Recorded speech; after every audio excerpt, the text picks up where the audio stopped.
Hey guys, welcome back to the channel. This is story about what if Naruto copies the Forbidden Scroll Part 1. Before I start, please do support for more amazing content and comments for Part 2. Do consider to subscribe my channel and share my video to your friends and check out the description as well. Let's start the video. Yawning loudly as he stretched on his small bed, Uzumaki Naruto slowly started his morning routine. Yawn, stretch, scratch, head to small shabby kitchen to start water to boil. Then move to the bathroom, turn on his ice-cold shower, and get clean while freezing. Curse the landlord for never fixing the water heater for his apartment. Stupid landlord. When I become Hokage, he'll be sorry he did this to me. The young blonde slowly stepped out of his shower, shivering, and trying to dry off with one of his few towels. As he was drying, he couldn't help but remember he needed to try to do his laundry tonight. If only it was that easy. Stupid people never let me use the machines, even when I have enough money. I might have to go down to the river again. Changing into a pair of ramen boxers, and hanging the towel around his neck, he walked to the kitchen, careful to avoid the holes in his floorboards of the house. With never having enough money to repair them, and when he did he would be charged too much, he finally decided to just forget about it, and let them stay that way. As he reached the kitchen, he noticed his water had finally started to boil, and quickly poured it into a container of instant ramen, and sat there waiting those 3 agonizing minutes for it to cook. While sitting there, he couldn't help but think of last night. Even now he could still feel a small pain in his right arm. Thinking of the phantom pain, he reached up with his other arm and gently grabbed it. Flashback. Naruto had finally finished cleaning up the Hokage faces, and spent the rest of the night with his sensei, Yumino Irika. Irika had decided to treat Naruto out to ramen as a motivator to clean up the faces quicker. It turned out to be a small mistake, as Naruto managed to eat nearly 10 times as many as Irika. As he walked into his small apartment, he couldn't help but notice another rock laying in what would be his living room, with another part of the window shattered. Sighing, the young blonde walked over and picked the rock up to place it in a drawer of his dresser with the many others like it, not even bothering to read the note attached to it. He never knew why the villagers acted like that, but he finally got to a point where he just stopped caring, and ignored it, putting on a smile so that they never see him cry or sad. Even around Irika and Old Man Hokage.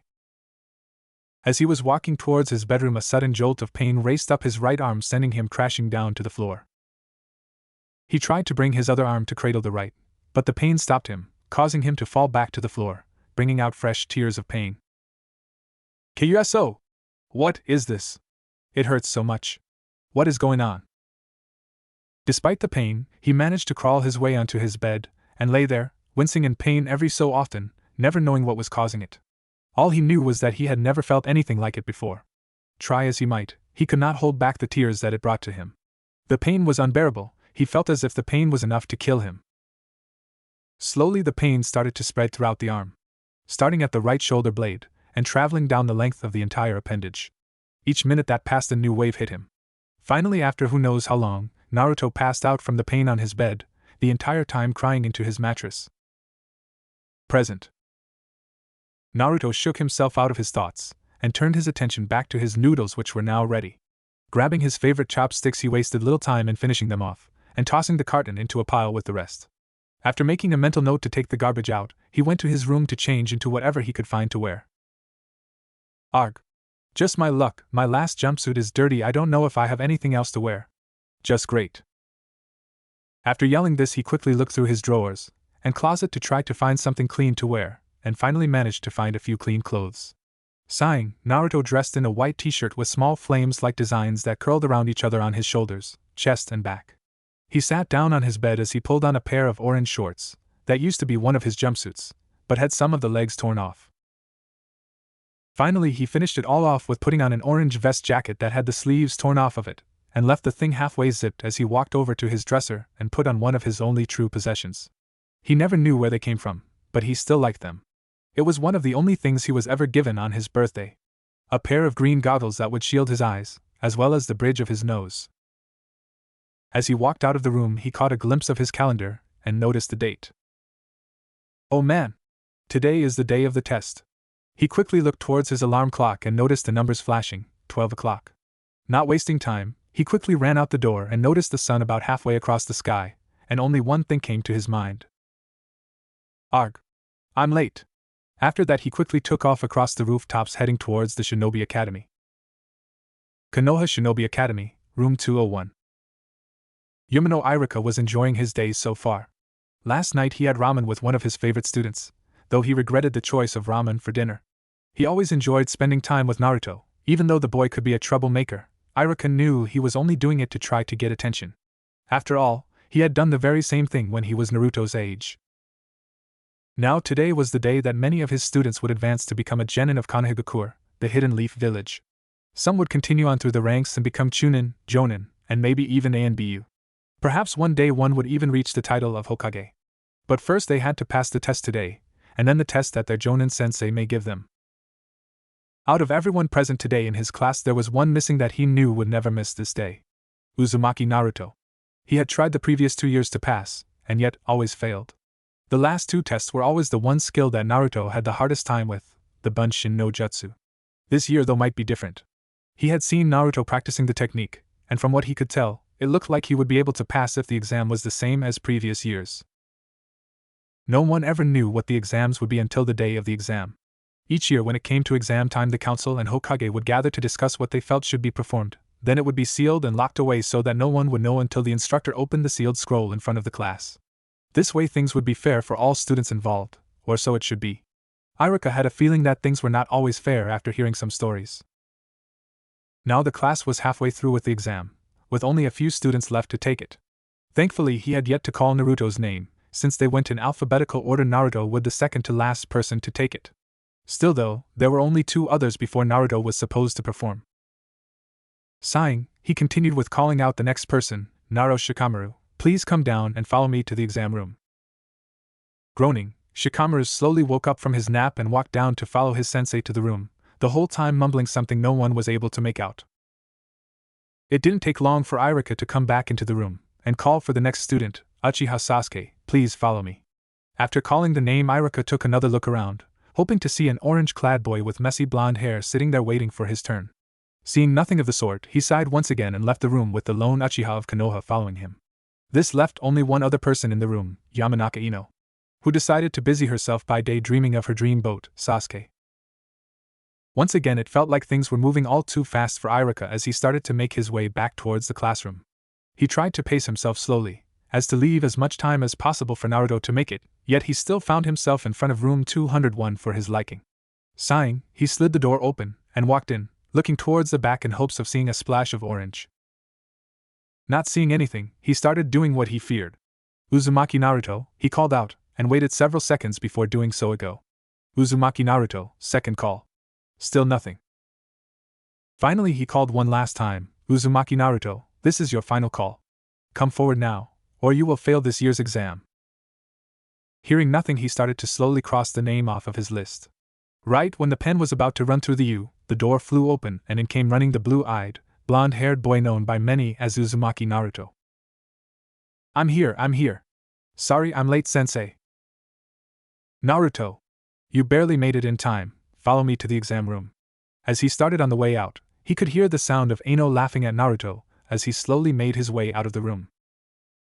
So tell me Naruto, why were you late this time? Asked Iruka as he walked down the hall towards the room, and glared at his pupil. I think my apartment lost power last night, or something. I mean even my heater wasn't working. Not that much has ever worked in that stupid place to begin with. Iruka heard the first part, but the last parts came out as nothing more than a whisper that he couldn't pick up. Naruto, how many times have I told you to quit depending on that old thing? Get a real clock, that way you don't need power to tell time or anything. I almost failed you because you were not here on time. Hi, I will when I can, Iruka-sensei.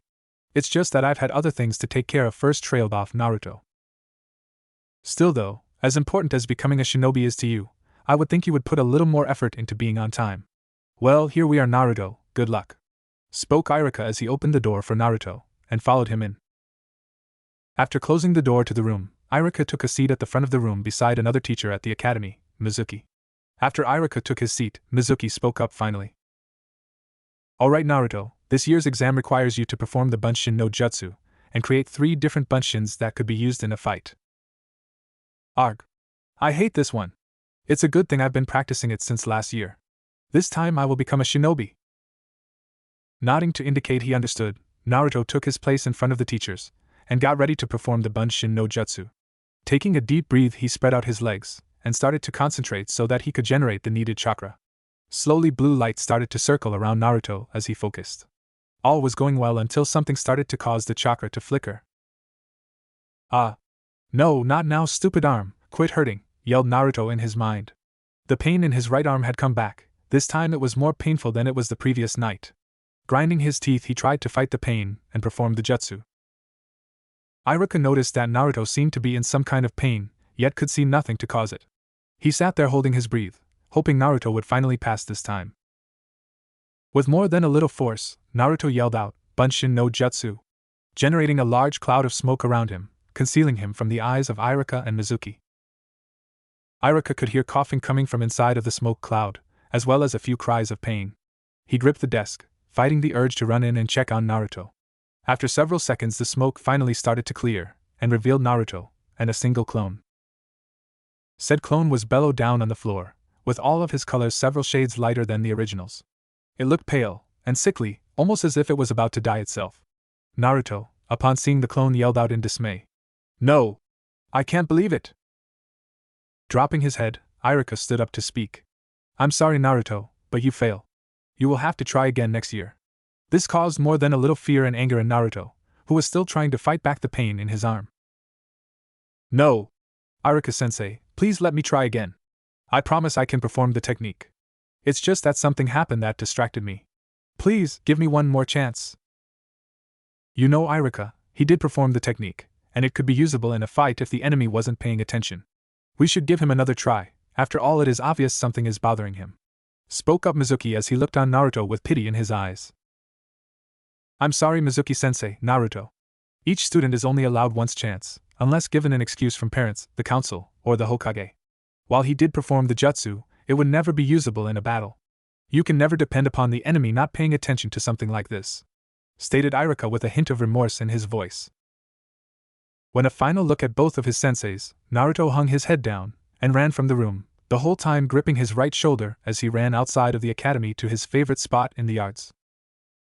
Once outside, he sat against his favorite tree as he held his shoulder and tried to fight back the tears of pain and sadness. "Kyuso, why can't they give me another chance? It's not like it is my fault that my arm started hurting for no reason again. It's just not fair. I tried so hard this time, and it was all for nothing. Maybe I should give up on being a shinobi and find something else to do." Naruto continued his inner debate as he watched students get picked up and congratulated by their parents. Every so often, snippets of conversation would drift over to him. "Look, Dad, I graduated. Now I'll be a ninja just like you." "That's great, son. Wait till your mom hears this, she will be so happy." "Look, Mom, they called me first and I passed easily." "That's my boy, tonight we will have a special dinner and party for your graduation." "Look, it's that boy. I heard he was the only one who didn't pass." "Yeah. Good though, could you imagine what would happen if he passed? He could destroy the entire village." "I know. I don't know why they let that do." "Hush, you know we are not supposed to say that in public. Let's just be glad he didn't pass. Maybe now he will leave or something." Naruto was too caught up in his own pain, as well as hearing the comments from the families, that he never noticed Mizuki walk up beside him. "Hey Naruto, tough break, huh? But you know, if you want a second chance, all you have to do is come with me," whispered Mizuki to Naruto. Surprised, Naruto looked up at him, and noticed he had already started to walk away. Slowly he dragged himself up from the tree and started to follow his sensei. The entire time he never noticed an indigo-haired, pale-eyed girl watching him from the crowd, and moved to follow in Mizuki. As she followed, she couldn't help but think about her crush. "Naruto-kun, I feel bad you didn't pass. You work so hard, and yet you still fail. But you never give up. You deserve this more than I do." Several hours later, Naruto had finally gotten into the tower, and followed the instructions given to him by Mizuki. He slowly made his way down the hall, and towards the office of the Hokage. Finally making it to the Hokage's doors, he eased one open, and slipped inside. Once in, he made his way to the near corner, and thought everything would go off without a hitch when the lights in the room suddenly turned on. "Naruto, what are you doing in here this late?" came the voice of the old Hokage, Sarutobi. Sarutobi, or the Sandaime Hokage, as he was also known, was like a grandfather to Naruto. He was always willing to listen to Naruto, and checking in on him to make sure things were okay. Sure, Naruto never let him in his apartment, because if he did then he would see how bad it was. One thing Naruto would never take from anyone was pity. He hated being pitied by people. He never asked for it, and he would never take it. The Hokage knew this, and would always try little things to make him happy. Taking him out to eat ramen, a birthday gift every year, and someone to talk to helped. They were never done out of pity as far as Naruto was concerned. Aji-san, fancy meeting you here. I was just looking for something. Well, it's late, Naruto, shouldn't you be at home in bed? Nothing could be that important, at least not important enough to break into my office this late. Grumbling to himself, Naruto got ready to perform one of his newest techniques. One that would guarantee to knock out the old Hokage, by working on his only weakness. Sexy young ladies with very little clothing, in other words, his perversion. With a grin that unnerved the Hokage, and a flash of chakra, Naruto called out his jutsu. Oiroku no Jutsu. In a brief flash of light, and cloud of smoke later, a young blonde woman, with whisker marks on her cheeks could be seen posing. She only had trails of smoke covering up her assets, and was bent forward, with a hand raised to her lips as she blew a kiss to the Hokage. Aji-sama, won't you please let me go? As she said this, the Hokage was thrown backwards by a shower of blood flying from his nose, sending him crashing into the opposite wall, and knocking him briefly unconscious. With a brief thought, another cloud of smoke appeared, revealing a grinning Naruto. Oiroku no Jutsu is a success. With that, he quickly moved to the vault room in the Hokage's office, and grabbed a scroll that was as long as he is tall. Checking it to see if it was the correct one, he quickly hung it on his shoulders, and left the tower the same way he snuck in. Yumino Irika's home. Irika was laying down on his bed thinking of the talk he had with the Hokage earlier that day.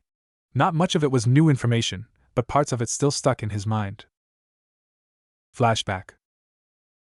The Hokage and Irika were standing outside the doors to the academy, each watching and smiling at the faces shown by parents and children alike.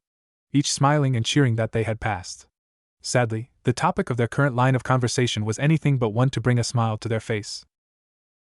Irika, I heard Naruto failed again. Hi. I don't know what happened this time either. I know he could do it, and there is no way he would play around for something like this.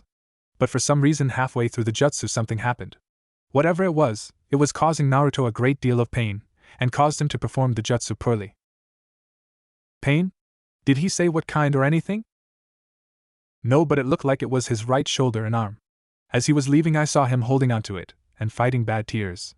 If you want to see, he is probably over by his tree. That is strange. I'll have to try to check in on him and make sure everything is okay. It seems though he decided to head home early, stated the Hokage as he looked over towards the tree and saw no trace of Naruto. I feel bad though, he worked so hard for this. I wish I could have given him another chance. But if I did... I know, Irika. But don't worry, Naruto is strong, he will not let this change his mind on anything. After all, we both know how stubborn that boy could be. Present. Naruto, I'm sorry. I know how you must feel. We both have so much in common that it hurts to see you like this. If only I could tell you why you are treated the way you are. Maybe then things would be easier on you. Irika was shaken out of his thoughts by a pounding on his door. Quickly rolling out of bed, dressed only in black pants and shirt, he ran to the door to answer it. He quickly swung the door open to reveal a distressed Mizuki. Yes? Irika-sensei. Get up, and come to the Hokage's. It's an emergency. They are calling on all Jonin and Chunin. What? What's wrong? It's Naruto. He's stolen the Forbidden Scroll. No, Naruto, why would you steal the Forbidden Scroll? Alright, I'll be there quickly, let me get dressed. After quickly getting dressed, Irika wasted no time in getting to the meeting. As he got there, he saw many shinobi gather outside in front of the Hokage. He stayed to the back, in hopes of being able to leave quickly and search for Naruto. While standing there, he heard many shouts of things that made him worry for his student. We should have killed him when we had the chance. If he has the Forbidden Scroll, he could destroy us all. How did he get the scroll made by the Shodai Hokage? Silence! Came the shout from the Hokage as he stood in front of the gathered shinobi. Once everyone had quieted down, he continued. I gathered you all here because the Forbidden Scroll of Seals has been stolen. I do not know for what reason, but Uzumaki Naruto has taken it and run. I want all of you to find him and bring him back with the scroll. He is to be brought back alive, and in one piece. He is not to be harmed. Now go! With that final shout, all the gathered shinobi vanished in a gust of wind and went in search of the young boy. Iruka quickly started to jump from building to building, all in search of Naruto. He checked his apartment in hopes of finding him napping. He checked every place he has ever found Naruto inside of the village, only to come up with nothing. Sighing in defeat, he stopped on a small chimney and looked out upon the city. Naruto, where could you be? Standing there, he ran through a list of places in his mind. He had checked every one of them and found nothing.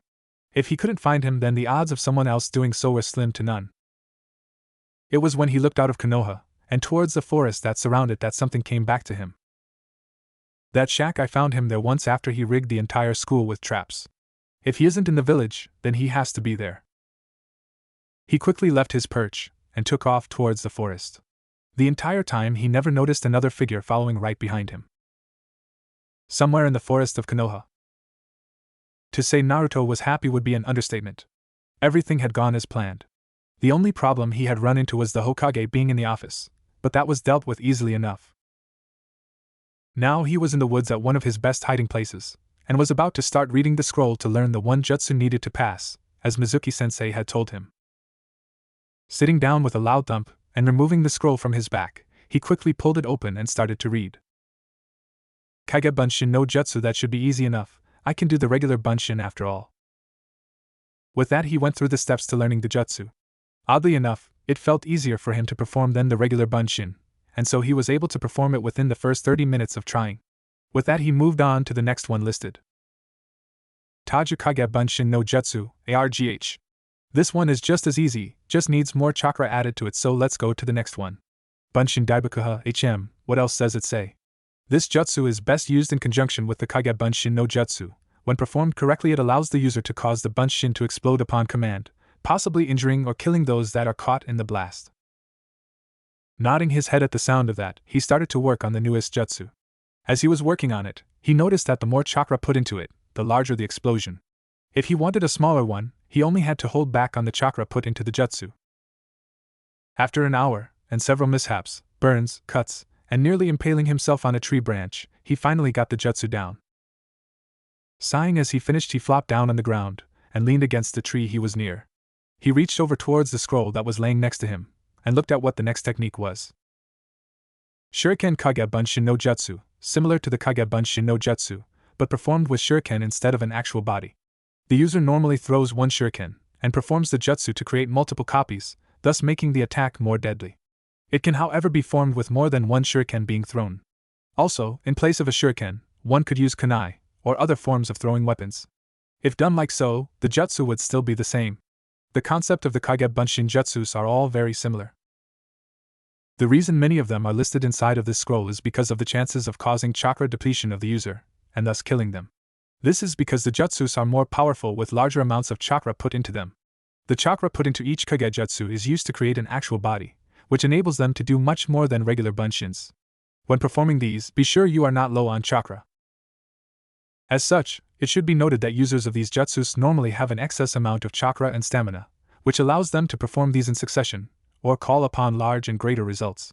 Great, another one, but it should be worth it, I guess. With that thought, he went into using this one as well. It took little time for him to get the hang of it due to it being extremely similar to the previous jutsus. The entire time he was practicing, he never noticed the form of Hyuga Hinata watching from the safety of the tree line, with new looks of admiration coming to her face with each jutsu he performed in front of her. Both youths were so caught up in what they were doing that neither noticed the form of Iruka settle down in the clearing in front of Naruto. Naruto! What do you think you are doing, stealing the forbidden scroll? Do you have any idea the trouble you are in? Yelled Iruka once in front of Naruto. Hey Iruka-sensei! I did it! I did it! I learned 4 new jutsus from the scroll. That means I pass, right? He was out here practicing jutsus from the scroll. He really has been practicing though. I can tell by the looks of him and the clearing. But where did he hear such a thing? Naruto, who told you that? Mizuki-sensei told me earlier. He said if I learned a jutsu from this scroll, I could pass and become a genin. What? As Iruka started to say this, he heard the sounds of multiple objects being thrown from behind him. He quickly pushed Naruto out of the way, and off to the side of the shack they were in front of. As he did, he turned and crossed his arms in front of his face and chest, in hopes of blocking any major damage to those areas. Naruto looked on as kunai and shuriken flew into Iruka, pinning him to the wall, and pulling out a shout of pain from his teacher. Turning to where the objects came from, Naruto noticed Mizuki standing in a tree at the edge of the clearing, with 2 giant shurikens strapped to his back. I suppose I should thank you, Iruka. If it wasn't for you, I would have never found Naruto. Mizuki! What's the meaning of this? Yelled out Iruka, biting back a cry of pain. He slowly started to pull the steel objects from his body, while keeping an eye on Mizuki. Isn't it obvious, Iruka? Now, Naruto, give me the scroll, and maybe. No! Naruto, whatever you do, do not give him that scroll. Naruto, don't listen to Iruka, all he has ever done is lie to you. Tell me, Naruto, have you ever felt like you were never told something that you should know? Iruka was stunned. He knew what Mizuki was speaking of, and could only imagine what it would do to Naruto if he heard it. Naruto only looked back and forth between his 2 sensei, wondering what was going on. On one hand was Iruka-sensei, who he knew somewhat. He looked up to him as a father, or maybe even a big brother. Sure, he was tough, but he tried to make sure Naruto was okay. On the other side was Mizuki-sensei. He didn't know much about him, but he couldn't help but feel like whatever he was saying right now held some great importance to him. It was something he just had to know. Naruto was quickly brought out of his contemplation by the voice of Iruka. And no, Mizuki. You know the law. We can't speak of that. Unsure of what else to say, he voiced the only thing he could. What? What is it? Grinning at Naruto taking the bait, he slowly started to explain. You see, Naruto, everyone in the village hates you, even Iruka. You see, 12 years ago the demon fox Kyuubi attacked. When it did, it killed many shinobi of the leaf, including the parents of Iruka. Because of that, he, as well as many of the other villagers, hate Kyuubi. Mizuki don't. See, even now he tries to hide this from you, Naruto. He and the rest of the villager don't want you to know this. Kano what? Asked the dumbfounded Naruto, as he wondered where this was going. Behind him in the bushes, Hinata was wondering the same thing while trying to stay hidden. But she too wanted to know why they hated Naruto. Why did many of the adults glare at him for no reason? They don't want you to know that you are the demon fox, Kyuubi, yelled Mizuki, causing Naruto to stare, and Iruka to hang his head. Hinata was as shocked as Naruto, unsure of what to think at this revelation. No! The Yondaime killed the Kyuubi! Shouted Naruto in disbelief. Yet somehow, it all seemed to be true. The looks, the words, the threats. It all started to make sense with this news. If only he could, then I would not have to kill you now. Think about it, Naruto. Haven't you wondered why you were never accepted here? Why you are hated? It's because you are the 9-tailed fox. So when I kill you and take the scroll, no one will blame me. Now, prepare to die, Naruto, yelled Mizuki as he removed a shuriken from his back and threw it towards Naruto. Naruto couldn't help but stand there, still too shocked from the news he was just given. Naruto, no! Yelled out Iruka as he jumped in front of Naruto and leaned over him to take the shuriken in the back.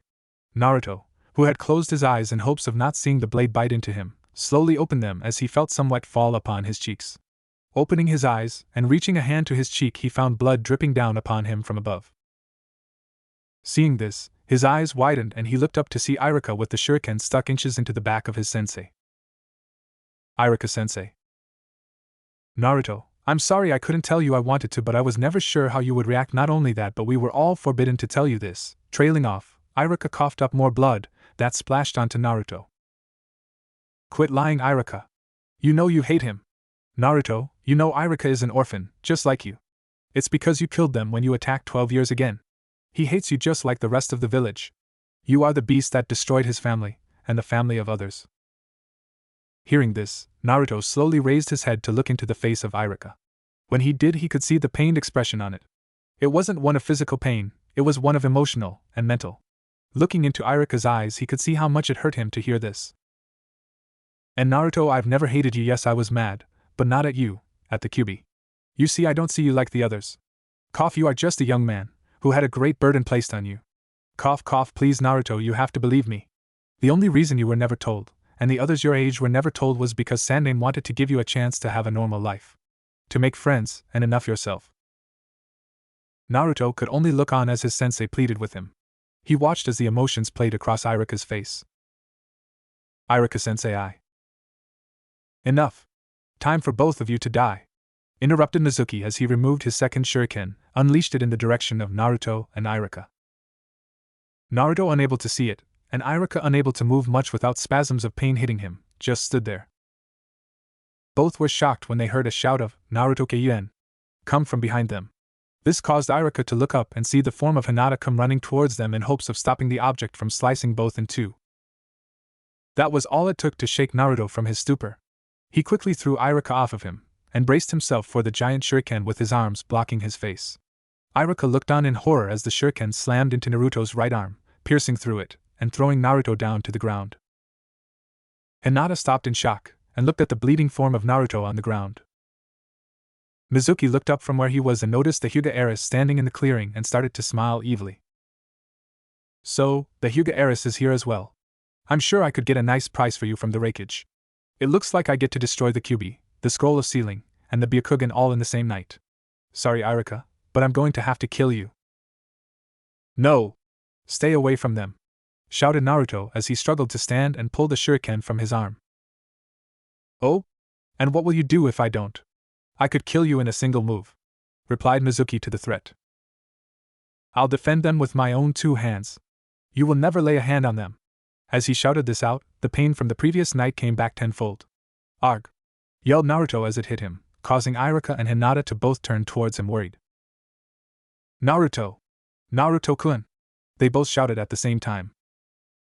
As they watched Naruto, he grabbed his right arm once again. They watched in fascination as a strange light started to glow around the area.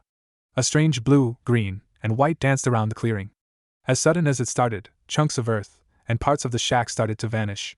Slowly the light started to concentrate on Naruto's right arm.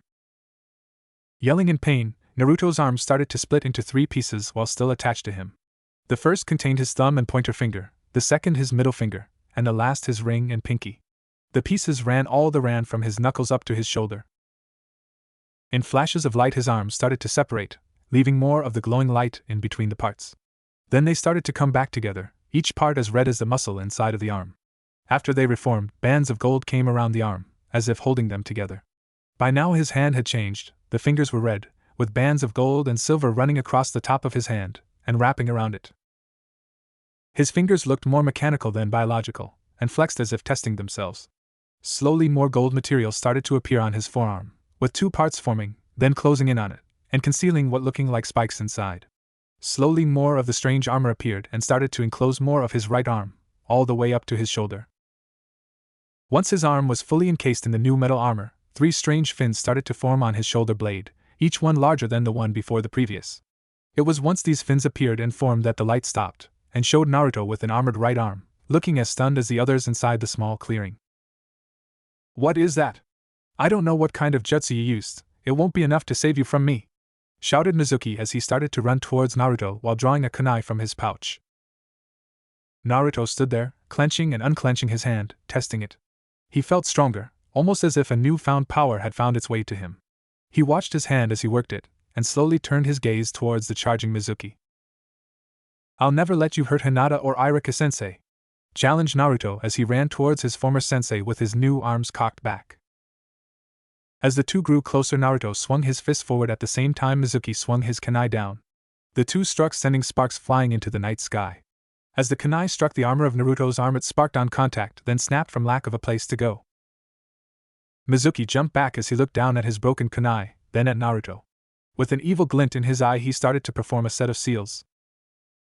Naruto didn't wait for the seals to finish as he charged forwards, with only the thought of protecting Irika and Hinata in his mind. As he charged forwards, something strange started to happen to the first and smallest fin on his back. It started to slowly deteriorate. In a flash of the same light as before, Naruto was propelled forward at an incredible speed. The armor at his forearm opened, and small spikes came out. Mizuki was taken by surprise as Naruto flew at him. He never had a chance to move or finish his jutsu as Naruto's armor-encased fist came crashing into his chest, sending him flying back in an explosion of energy. As Naruto hit Mizuki, an explosion occurred, sending debris flying around the clearing, and knocking Hinata down upon Irika, who turned to protect her from the debris. Coughing, Mizuki slowly started to stand once again, but this time on unsteady legs. "Nice jutsu you have there, Kyuubi, but it is going to take more than that to beat me. Anything you send at me, Hinata, or Irika-sensei, I'll pay back tenfold." After that declaration, Naruto quickly started to do something that shocked everyone present. With his left hand, He started to form one-handed seals, ending upon one slightly cross-shaped one while calling out, Tajukage Bunshin no Jutsu.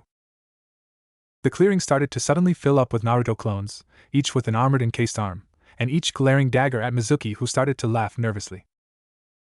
Iruka watched on in wonder. Those aren't just any Bunshins, they are actual bodies. Hinata almost felt like she was dreaming, seeing so many Narutos in the clearing surrounding them. She was quickly snapped out of her daydream when she heard Naruto's voice calling towards her. Hinata! Take Iruka-sensei and run! Things are about to get crazy. Hurry! That was all it took to get Hinata to pull Iruka up and start to carry him away. As she went, she silently activated her Byakugan so that she could watch the battle about to start. She was stunned when she saw more and more chakra being pumped into the different Narutos in the clearing. That was when she realized what he was about to do. Once she realized this, she quickly found a place to sit and hide from the soon-to-come explosion. She decided upon a large old pine that looked to have recently fallen. Once behind it, she waited. Hinata, what are you doing? We can't leave Naruto there, came from Iruka as they settled in. Iruka-sensei, I think it is best we do what he says. Iruka looked on at her confused at first. That was when he heard the first of many large explosions. In the clearing, Mizuki was still looking around at the group of shadow clones, and was trying to figure out how to get out alive when he suddenly felt a massive amount of chakra start to gather. He looked at each clone and then it suddenly hit it. He knows Bunshin Daibakuha. That was his last thought as the clones all charged towards him, and one by one started to explode. With each explosion, other clones would explode until the entire clearing was nothing but one large crater with the body of Mizuki laying in the middle, with barely any life left in him. Hokage Tower. Sarutobi was no fool. After sending the shinobi out to search for Naruto, he went to his office, and into a side room where he could perform the Tongen no Jutsu. Once done, he saw Naruto in the forest, and reading the scroll. He watched on as Naruto started to perform the different Kage Bunshin-based jutsus. He couldn't help but smile at Naruto's work. Very few would be able to do what Naruto is doing after all. He also watched on as Iruka, and then Mizuki confronted Naruto. He began to worry as Mizuki spilled the beans about Naruto's past. That Mizuki sure has a big mouth, was one of the few comments he made during this time. He watched again as Mizuki threw his second shuriken. Sarutobi started to sweat at this. Naruto wasn't moving, and Iruka was in no shape to do anything. He was shocked when Hyuga Hinata came into the picture, and he saw the look in Mizuki's eyes. This does not look good for those three. What surprised him the most was what happened next. After taking the shuriken in the arm, Naruto stood up and declared something. Shortly after that, his globe filled with a green light that he had only seen once before.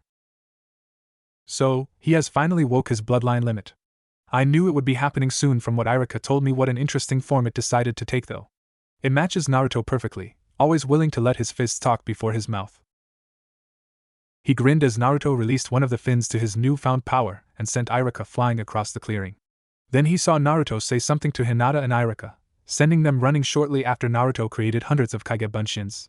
When he saw Naruto jump back into the forest, he had a feeling of what was about to happen. The feeling was confirmed when each of the Bunshins started to explode, bouncing Mizuki around like a pinball until eventually none were left, and Mizuki was left laying in a crater. After watching a few more minutes, Sarutobi slowly started to walk outside to call off the search. He was proud of Naruto today. He took the news far better than any thought he would have. Not only that, but he found out one of his birthrights, as well as possibly made a friend he could confide in. But only time would tell how that would finally turn out. Allies or foes, Genin teams announced.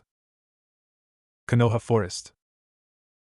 Iruka had no idea what had just happened, or what that strange armored arm of Naruto's was, but after the huge explosions, he knew he had to check on him.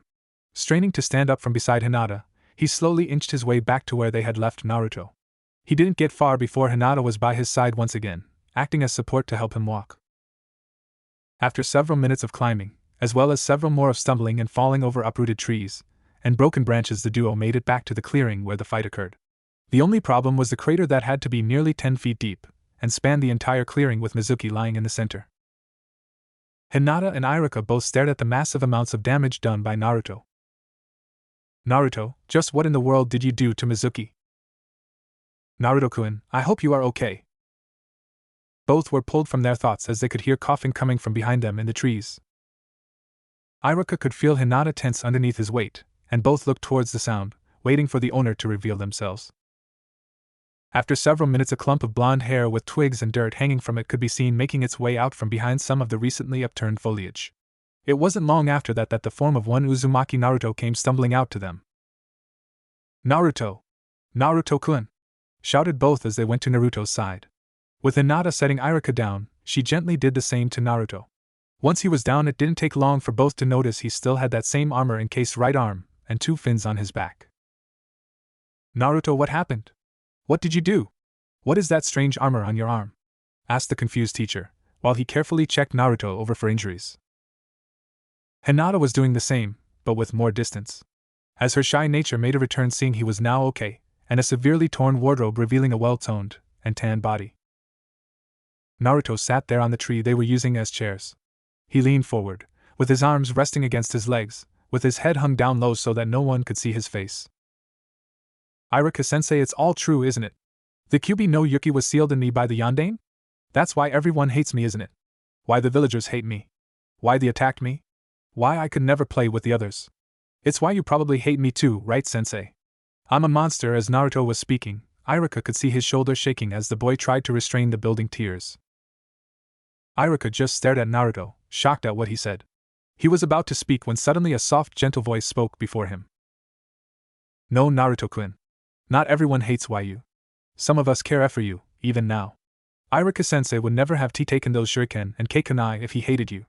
Wouldn't be here now if I hated you, or if I was afraid of you, Naruto-kun. No, to me you were, or W will never be an M-monster. I think you are a hero, just like Yondaime-sama would have wanted." With each word coming out of her mouth, Hinata had taken a step forward until she was in front of Naruto. As she ended, she gently cupped his larger hands inside of her smaller ones. "You know, Naruto, she's right. If I hated you, I would never have taken you out to ramen all those times, or come here looking for you. I would have just looked at you the same way as everyone else. But here I am, with the wounds to prove I care about you. You are almost like family to me, like the Otuto, little brother, I never had, but always wanted." Hearing these words shocked Naruto, as he jerked his head up to look first at Hinata, then Iruka. "Why, you really mean that? You don't think I'll go killing everyone?" asked Naruto with a look similar to that of a scared and cornered animal. "Nope, it never crossed my mind. I mean, sure, I hate the Kyuubi for what it did." He paused as he saw Naruto start to look down in shame again. "But I know you are not the Kyuubi. If you were, you would have let Mizuki kill me and Hinata, and either run off with the scroll, or destroyed the village by now. If anyone should be considered a monster, it's Mizuki and the other villagers." Hinata nodded in agreement with Iruka as she continued to hold onto his hands. The three sat in silence for what felt like an eternity to Hinata, but it was only a few minutes. The silence finally ended up shattered by Naruto. "So I guess this was all just to get me to steal the scroll. So there isn't a way I can become a genin, is there, Iruka-sensei? I should have known. Even with those jutsus I learned, it was way too easy." Hearing this brought Hinata back to why she had been following Naruto around the entire night. "Naruto-kun, if I could, I would gladly let you take my place. I do not deserve it as much as why you do. You worked so hard to make it, and why yet you failed, not wanting to see his face." She ducked her head back down, with her chin pressed firmly against her chest, and bangs blocking her face from sight. "Nah, it's alright. Now I know why I failed earlier. Whatever this strange thing is on my arm caused me to fail. It's been causing unholy amounts of pain since last night, and acted up when I took the test. But next year, I know I'll ace it, and maybe we can be on the same team then. Besides, Hinata, you will make a great ninja. I mean, it had to take some real guts to come out here looking for me. Then you came to try to save Iruka-sensei and myself from Mizuki-sensei.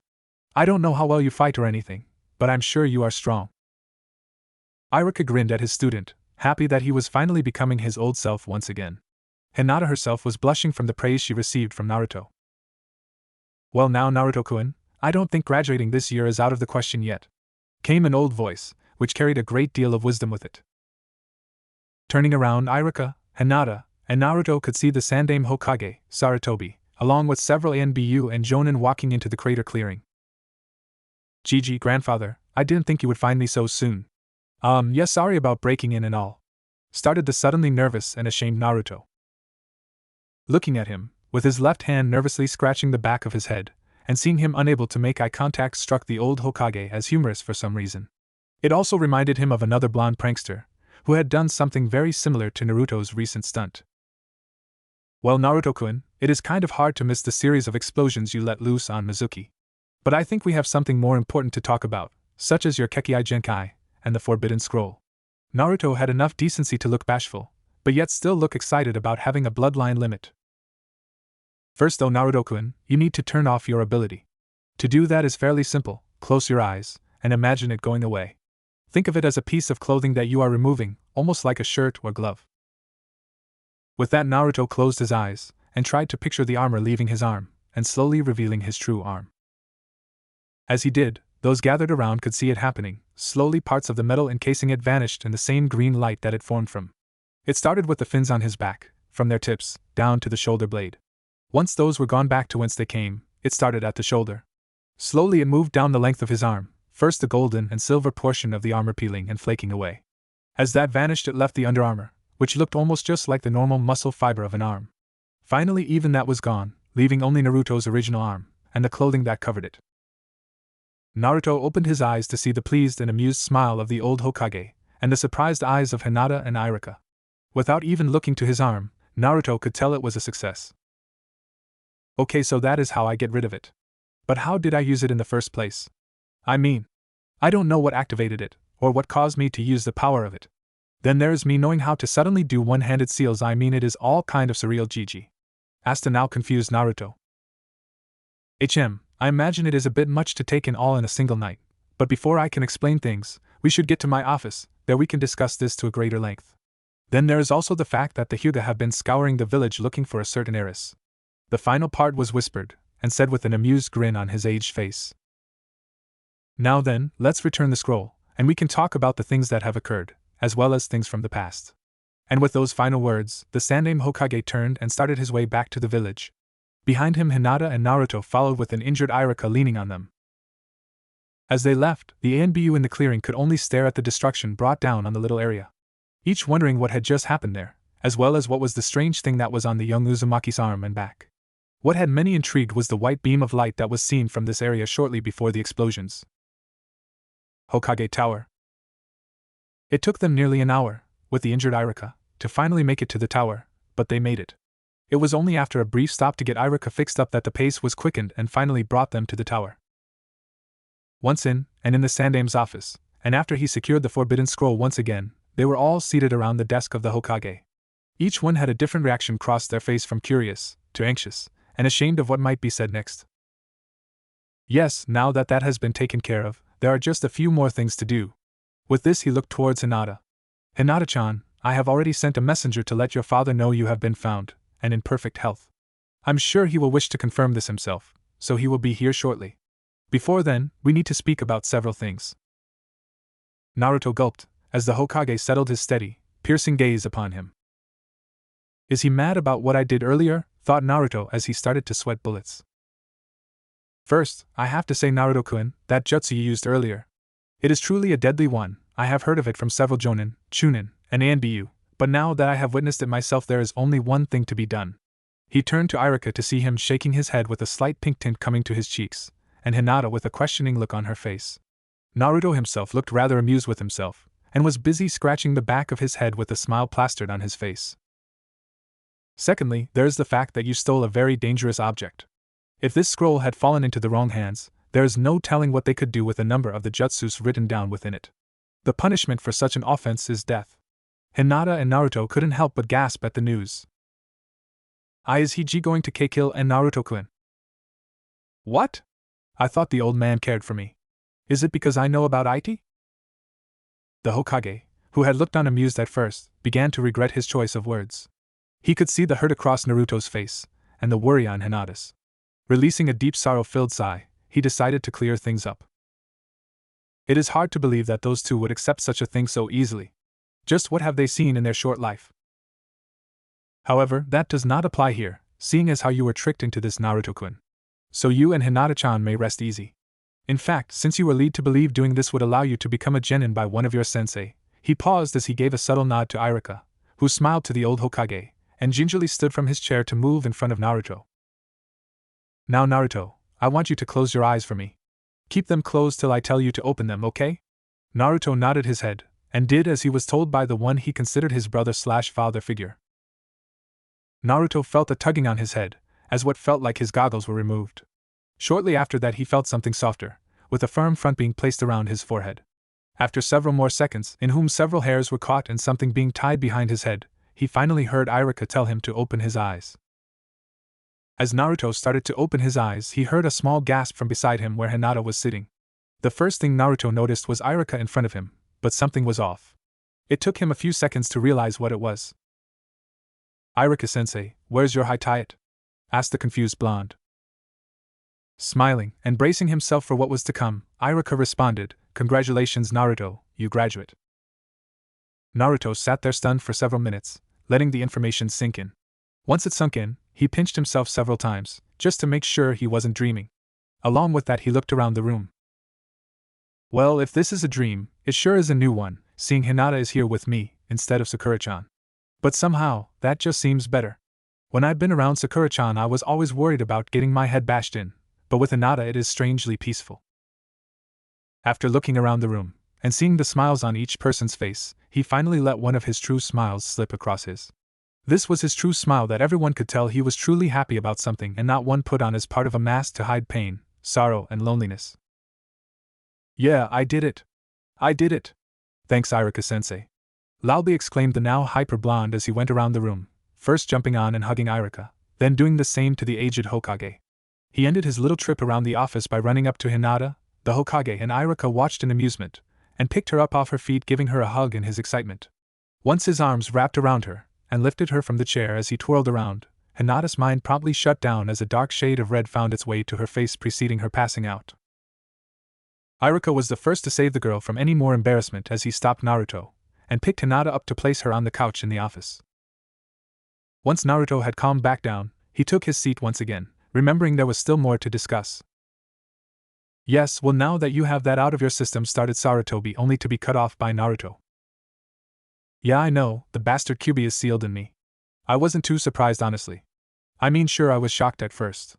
But then I remembered the words of the villagers, the things they say and do. The way my apartment is always." Naruto caught himself before he said too much about his place of residence. He knew how the two would react. He felt he had said enough when he told them he wasn't too surprised to hear it now. "Naruto, if things were that bad, why didn't you say anything? We would have helped, or stopped them," spoke the now depressed Iruka. "I didn't say anything because I don't want pity. I can take care of myself. My place might be trashed, and my things torn up, but what is important is always safe. As long as that is true, then it doesn't matter how many couches, or pairs of clothes I go through.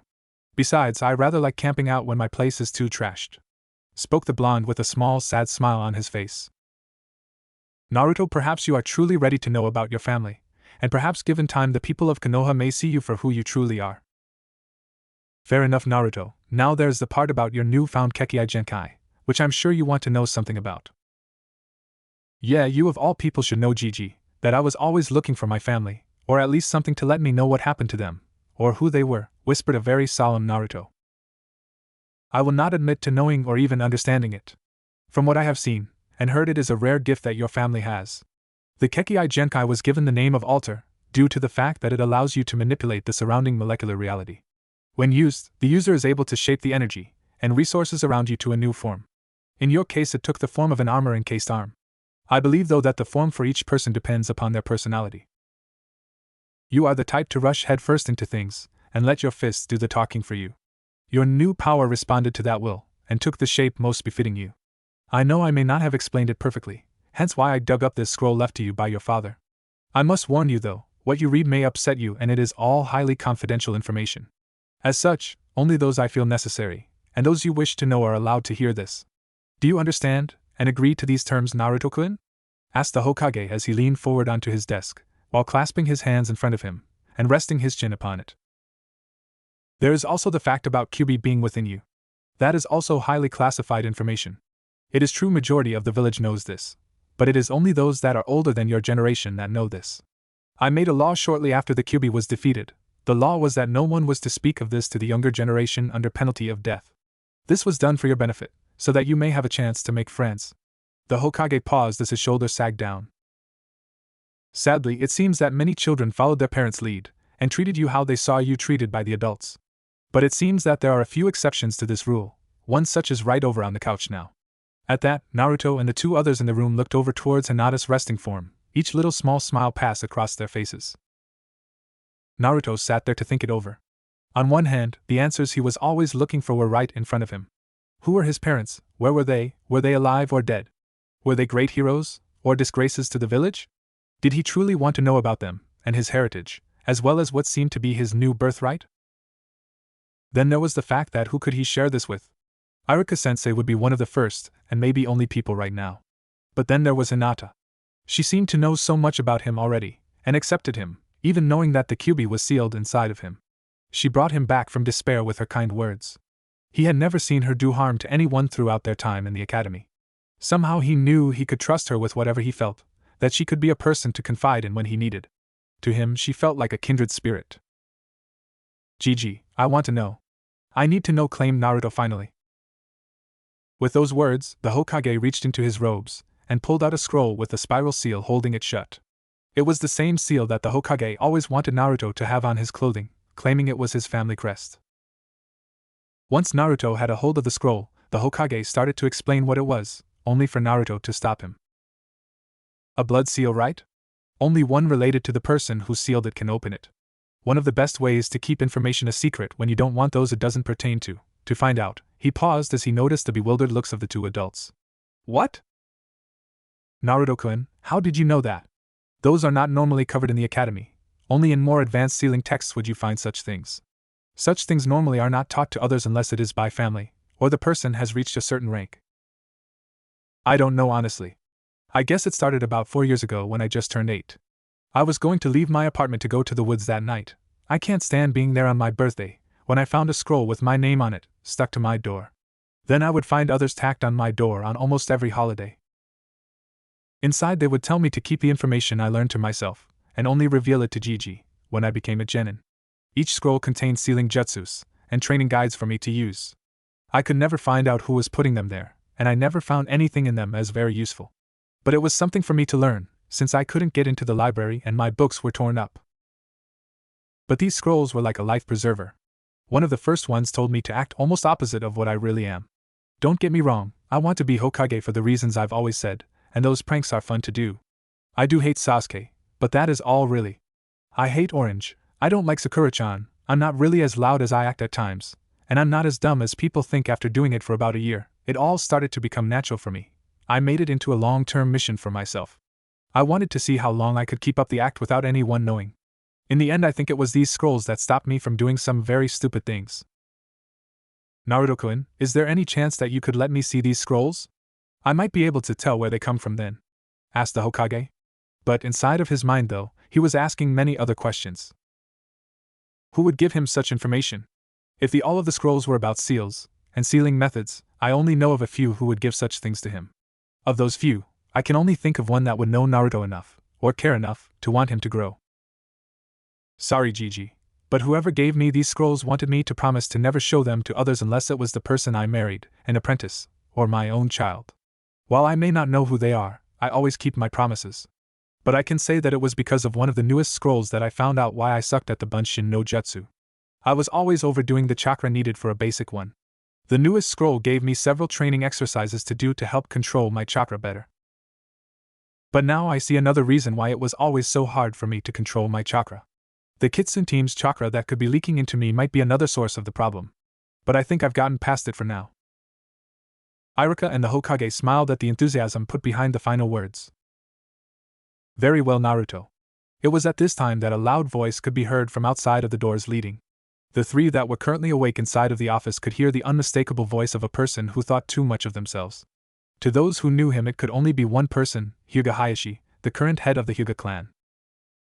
With a look showing his distaste for the upcoming discussion, Sarutobi called out for the guards to let Hayashi enter. Enter he did. Hayashi had thrown the doors open, and stormed into the room with a flourish of his white and beige robes. Foregoing all pleasantries he started the friendly topic of discussion up. Hokage-sama, where is my daughter? Demanded the angry, yet seemingly caring, Hyuga. No need to be worried, Hayashi, she is doing fine. As a matter of fact, she is lying over on the couch. She has had a long night, which is something I need to speak with you about as well. It was at this point that Hayashi calmed down, and took stock of his surroundings. As he did, he was surprised to see who was present in the room. First he noticed Irika, who he could understand since he was Hinata's instructor at the academy. After Irika he noticed Naruto looking him straight in the eyes, with a look he had not seen in the last 12 years. Something in Naruto's eyes showed an inner strength to Hayashi, one that made it seem like the boy could battle to hell and back should he need to. Hayashi didn't realize it, but he had been staring back into the eyes of the young man, with his mouth slightly open, a testament to the surprise he saw in the young eyes. Hokage-sama, might I ask why these two are present? I thought that this would not concern them, perhaps Yumino-san, but not Uzumaki-san, asked the stoic Hyuga. Yes, well Hayashi, that is what I needed to talk to you about. You see, Hinata-chan has been following Naruto-kun today. If you were not aware of these, he stole the forbidden scroll of seals a few hours ago. Your daughter followed, and watched as he studied and learned some of what was contained inside of it. He paused as he could see the rage in the Hyuga's eyes, nerves around his sockets twitching to activate the deadly Dijutsu of the Hyugas. He did nothing to harm her, Hayashi, she simply fainted. That is entirely understandable after what she has learned today. You see, Naruto was tricked into stealing the scroll, with the promise of graduating from the academy by Mizuki. Mizuki would have killed young Naruto had Irika not shown up in time to prevent it. It was then that Mizuki resorted to revealing Naruto's and Konoha's darkest secret: Kyuubi was sealed inside of Naruto. Once again Hayashi's eyes flashed with rage, but this time it seemed to be aimed at Mizuki's actions. He then tried to eliminate both Irika and Naruto in a single attack. Your daughter came running out in attempt to save them. Naruto, however, took the brunt of the assault by himself, and it was then he found his legacy. Once he did, he defended your daughter and Irika from Mizuki, and defeated Mizuki with the help of several jutsus he learned from the scroll. Hayashi took the moment of silence to observe and appraise Irika's, Naruto's, and Hinata's injuries. All three looked fine, with the exception of a few minor scrapes and bruises.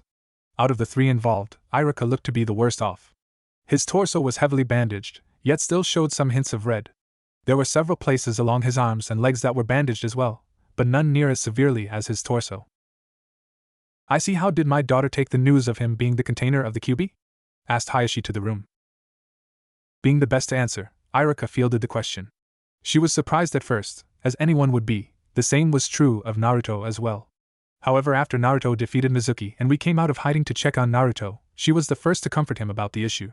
You see, Naruto thought we would both see him as monsters, or that we hated him. Hinata told him she saw him as a hero, and not a monster. That he was, and is still Uzumaki Naruto to her. Finished Irika finally. The look on his face showed Hayashi how proud he was of Hinata for her actions. I see, Hokage-sama, if I could, may I speak with you and Yumino-san in private? Uzumaki-san and Hinata could wait outside while we speak. This may also give him a chance to read over the scroll his family left for him.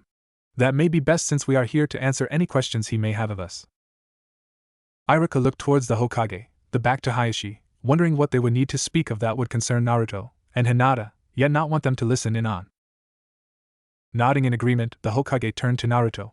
Naruto, would you mind stepping outside with Hinata while we discuss something? I promise to call you back in as soon as possible. I hope by then you have some questions for me that I may answer.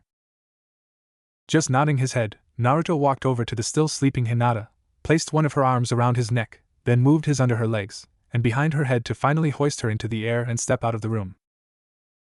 Once he was out, and Irika made sure the door was secured, Hayashi took Naruto's previously seat, while Irika took his once again. I will not beat around the bush, Hokage-sama. I wish for Uzumaki to be on my daughter's team. He is spite and image of his father, and if he is anything like him, he will be able to bring out my daughter's talent. The only thing she lacks is confidence, and Uzumaki has it in abundance. I can understand that, Hayashi-sama, started Irika, but you of all people know that the council wants us to divide the teams by their academy standings. If we make this exception, it may seem like we are playing favorites. Believe me, I would like Naruto and her be on the same team. She seems to have a calming effect on him, as well as already knowing one of his most important secrets. She accepts him for who he is, so he would not have to hide anything from her. If we could, Irika would have continued, except for being silenced by the glare of Hayashi. Tell me, Sarutobi, who controls the military force of Konoha? Have you forgotten that it is yours to control as you see fit within reason? Or have you forgotten who you were, and let the advisory council tell you how to do your job? The families that make up the Shinobi Council have been a little disheartened lately with how you have run the military might of Konoha. They say that you have become meek, and are no longer the professor that you used to be. If you could not do this, then I'm afraid I would have to agree with them. The Hokage looked at the clan head and couldn't help but smile at the words. It had been some time since he had run things how he felt. In all honesty, he had felt like he was just a placeholder until he could find a suitable replacement. Ever since the Yondaime had passed away, the advisory council had used it as a point to take control of most parts of the government. And he in his old age let them dictate what they wished, unless it had to do with Naruto, which is where he would draw the line. This had cost him a great many voices among the council, and it showed when he tried to implement programs. But with the words of Hayashi, he felt something spark within him once again. It was something that seemed to have died along with the Yondaime during the battle with Kyubi. It was his shinobi or ninja pride. The pride of doing a job well done, and protecting those he cared for. It was true he protected them still, but reflecting on it, it was never to the best of his ability. So many things had happened that could have been done differently, one of which was being discussed now. The life and well-being of Naruto, who he would never let fall to the masses. Hayashi, it seems your time with Erasure under Jiraiya has had an effect upon you. You are right, the military forces of Konoha are mine to control, and the civilian advisory council be damned. Iruka, who do you propose would to be the third member for the team? Iruka was shocked, but pleased to hear the words formed the Hokage. Well, according to the last meeting we had earlier with the Jonin up for teams, it was going to be the Ino Shikacho team under your son, and Hinata, Aburame Shino, and Inuzuka Kiba under Yuhi Kurenai. The only gap we had was Harino Sakura, and Uchiha Sasuke under Hatake Kakashi, which was by request of Kakashi, and demand of the council. If we went with normal circumstances, Naruto would be placed on that team. We could easily remove Sakura, and place her in Hinata's slot on Kurenai's team. If we did that though, it would be causing a volatile group with Sasuke and Naruto, and then there is the Uchiha and Hyuga feud. If I were to make a team, I would. I will not have my daughter on any team with the Uchiha. This has nothing to do with any family feud, but his sanity. It should be easy to tell the child walks a dark path, one which he cares not for friends or teammates. I would dare say that given the chance he would easily turn his back upon this village for a chance at revenge. Cut in Hayashi. Okay, as I was going to say, you want Hinata to be on a team with Naruto in hopes of her gaining some of his confidence. At the same time, I would like for him to be placed on a team with people who would accept him for who he is. Hinata is already cemented into one slot, so this brings us to the final slot. Both members so far lack one major thing as far as I can tell, and that is strategy, or brains. Aburame Shino, and Nara Shikamaru, as well as Harino Sakura could fill that. Sakura however hates Naruto with a passion, which Naruto seems to return those feelings, so she is out. I have never seen Shino or Shikamaru act overly rude, or offensive towards him, however with Shino's ability it would unbalance the team, at least when compared to the others. As such only Shikamaru would leave it fair, plus it might motivate him some. For the other teams, we would have to move some people around, but still have what we needed for them. We can place Sasuke, Sakura, and Choji under Kakashi. The only problem we may have with that group is Sasuke and Sakura being unfair towards Choji. Not to mention that Kakashi is bound to be more than a little unfair in his teaching methods. Neither of the other two genin on the squad has been nice to Choji in the past, but it is the only thing doable to keep the teams balanced. The final team, under Kurenai I suppose, would consist of Shino, Kiba, and Ino. It can be a multi-purpose squad for tracking, scouting, and infiltration. All three can perform the duties of scouts, while Shino and Ino would be the best for infiltration and spying. Kiba and Shino would also be the best viable options for the role of tracker. Under Kurenai, Ino would also be able to learn and master genjutsu techniques, which would be perfect for her. My only concern is with giving the final team to your son, Hokage-sama.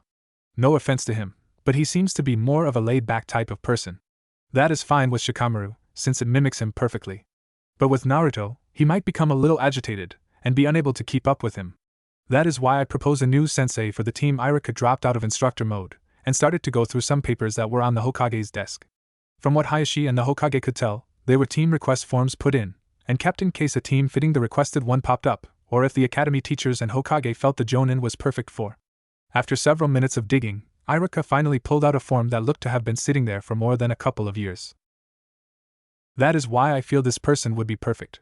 Not only does she have the energy to keep up with Naruto, but she also has the ability to motivate someone like Shikamaru, and instill confidence into Hinata. She requested a team 2 years ago, but at the time there was not one anyone felt like placing with her. But with this group, she would be perfect. Her name is Mitarashi Anko, and she would be the perfect Jonin for this team. Outside the office. Naruto walked out of the office, and gently set Hinata down on one of the couches there. Once done, he walked to what is normally the secretary's desk, and sat in her chair. Once he was seated, he reached into his kunai holster, and pulled one out to quickly cut the tip of his finger. Once cut, he quickly ran it across the seal of the scroll. In a flash of light and a crackle of chakra, the scroll floated into the air as the seal released, and allowed the scroll to fall back into Naruto's hands. After placing the kunai back in the holster, he braced himself for what he was about to read. He slowly unrolled the scroll to reveal the Uzumaki spiral first, followed by some text written fluently and elegantly. Over the text were several watermarks, almost as if someone was crying while writing the scroll out. Along the edges, blood-stained fingerprints could be seen running the length of the scroll.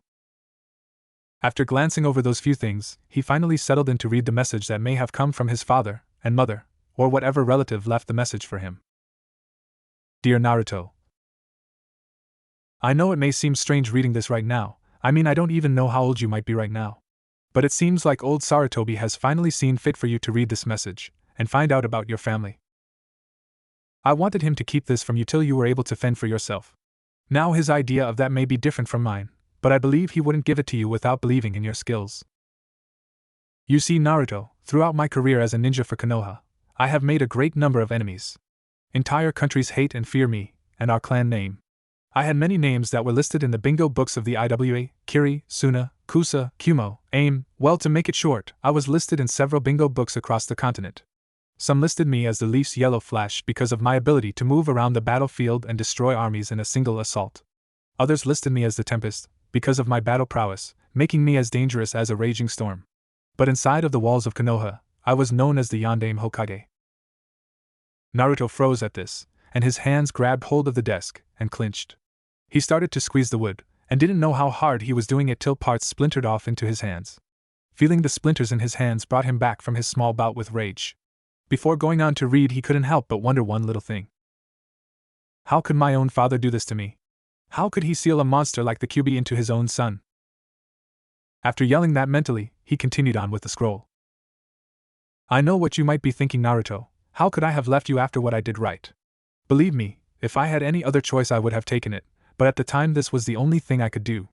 I gather by now you know of the Kyuubi being sealed inside of you by me. How your life has been since, I could only hope the village took my last words to heart. Yeah, right, those bastards made it a living hell when they could. When I told Sarutobi of my plans, I let him know that I wanted you to be seen as a hero of the Leaf. But if I know humans half as well as I know Erosenin, then they probably made life hell for you. I'm sorry if this happened, and I wish I could have made it anything but that. I'm sure I could have requested for one of my old teammates to take you in, but I would rather you not grow up spoiled like so many other heirs do. Only God knows how much I would have hated for you to be like one of the Uchihas, as arrogant as they are. I wanted you to grow up as a normal child, but still a hero. I wanted you to grow up unspoiled, that way you would hold things closer to you when you gained them. Because having things given to you does nothing to help you appreciate them, but working for things makes the reward all the sweeter. This is what I believed in, and what my sensei beat into me, literally. On the night of the Kyuubi, your mother was sent into premature labor. You were not due to be born for several more weeks, but due to the stress caused from the attack she was forced into it. Because of this, sadly, I'm sorry, Naruto, I'm trying to control myself while writing this for you, but it's just too hard to do right now because she went into labor prematurely. She was not entirely ready, nor were you. When the doctors performed the surgery to remove you from your mother's womb, she lost a great deal of blood. Because of this, they were never able to. The last part was too hard to read from all of the tear stains that covered it. Naruto didn't need an expert to tell him, though. From the way his father spoke, he could guess what happened. My mom, she died giving birth to me. Fighting back his own tears once again, he continued on reading. When I heard the news, I broke down, wondering how I would find the strength to battle the Kyuubi, and still be able to watch you grow up a healthy boy, into a strong young man. Nothing I could think of, though, would allow this. It was during this time that I found a way to defeat the Kyuubi, an ancient yet powerful Fuin jutsu. It was called the Shiki Fujin, along with the Hak no Fuin Shiki. Using these would allow me to defeat the Kyuubi by sealing it into a container. The only problem was that no tree, rock, shrine, or house could contain the immense power of the Kyuubi. The only thing that had a chance to do it would be a child, whose chakra coils were not yet developed. There were several children that could have been selected, but as Hokage, how could I ask my people do to something I was unwilling to do? As the Hokage, I had to be sure I did everything within my strength before I imposed on another. This is why I was left with no other choice but to use you as the container for the Kyuubi. Believe me, Naruto, it was not an easy choice. First I lost your mother, and now I would possibly lose you, or die in the sealing, and leave you fatherless. If I did not perform the sealing, the Kyuubi would continue to rampage and destroy Konoha, and who knows how many it would have killed. So it is my hope, Naruto, that you understand why I did what I had to do. I ask not for your forgiveness, because how could you give it to someone who you never knew? I only ask you for your understanding, because if there was any other way, I would have done it. That is the reason why I am sitting here now, writing this scroll to you, one last message to give to you before I leave with you in my arms to do my final duty, as the Yondaime Hokage. I did not plan on leaving you entirely alone though, my son. I will have to wrap this up quickly though, the Kyuubi is getting closer to the village, and I need to be there soon. Inside of this scroll you will see several others sealed inside. If I know Jiraiya, he has probably taught you about these, and so it should not take you long to open release them. Inside you will find information about your mother, your bloodline limit, inheritance, family manner, and several jutsus I thought you may like, if you haven't learned them already. There will also be a map, which will only respond to the unique chakra of someone from our family. It will give you another message, one which I will not dare write down in the scroll. Son, I hope you grow up to, or have grown up to be a great person. Never let your anger or hatred blind you, and lead you astray. Always keep a clear mind, and focus on what is important in life. Enjoy yourself while you can, and always be there for your friends, family, and village. With my deepest regards and love. Kazama Erasure, Yondaime Hokage. P.S.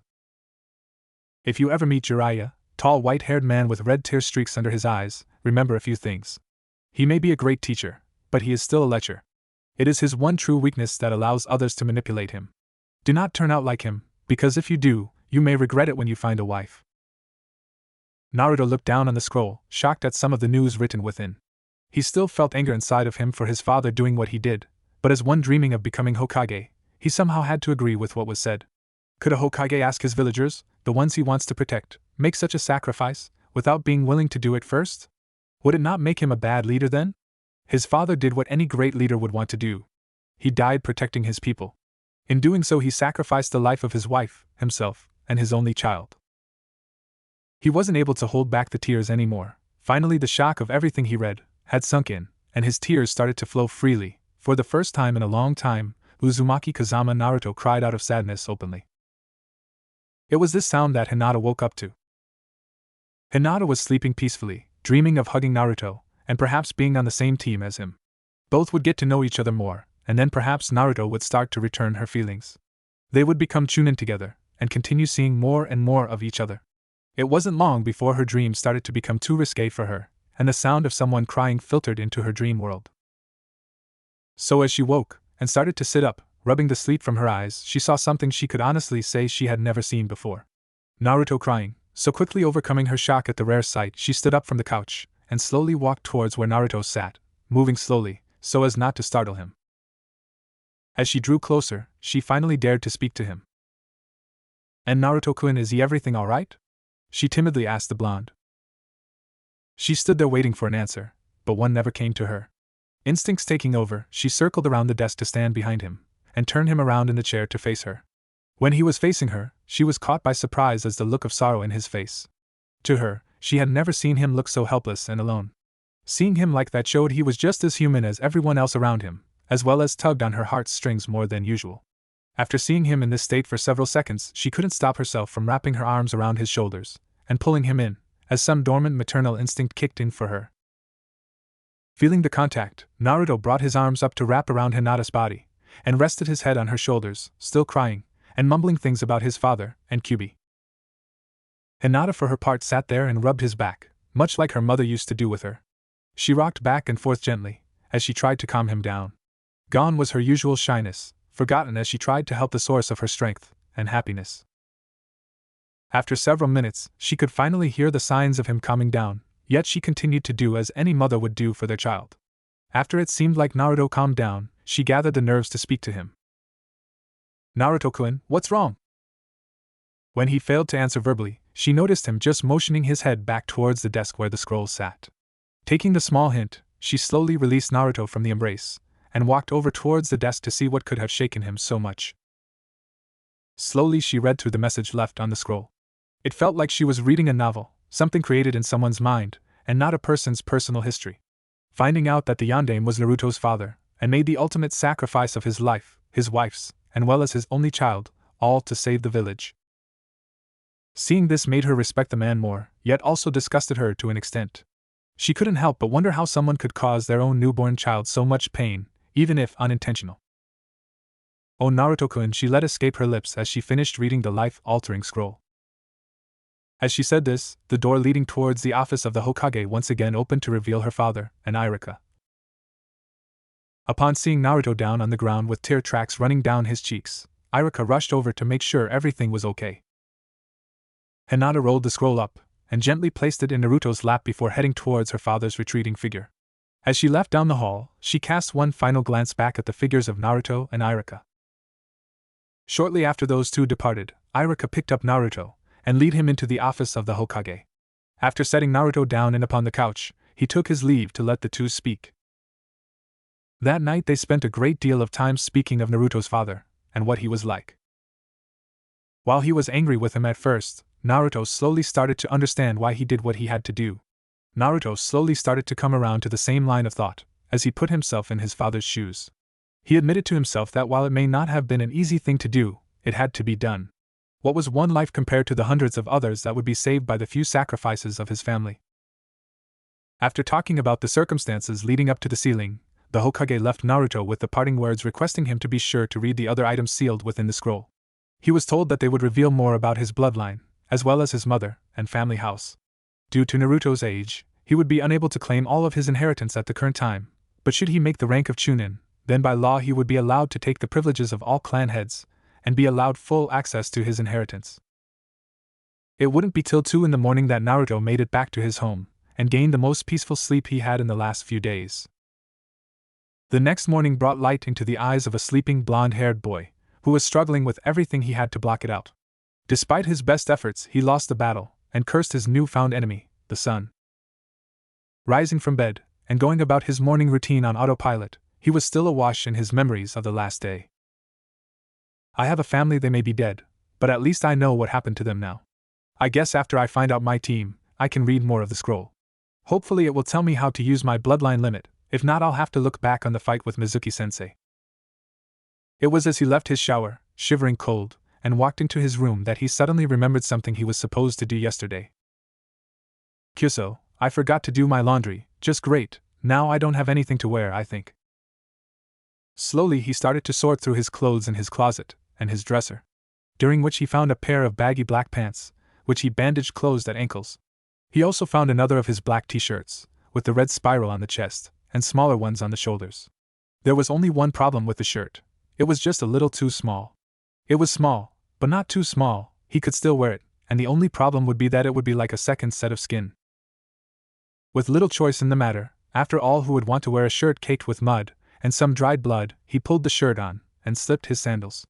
Doing some light stretches, and foregoing breakfast since he forgot to do the shopping as well, he finished his attire with the final piece, his high tie-it, wrapped securely around his forehead. He was about to jump out his window before his eyes fell upon the scroll left to him by his father. Pausing, he grabbed the scroll and placed it into his hip pouch. Once he was sure he had everything, he quickly jumped out of the window and made his way across the rooftops towards the academy, eager to see who would be on his team and start his newfound duties as a shinobi of the leaf.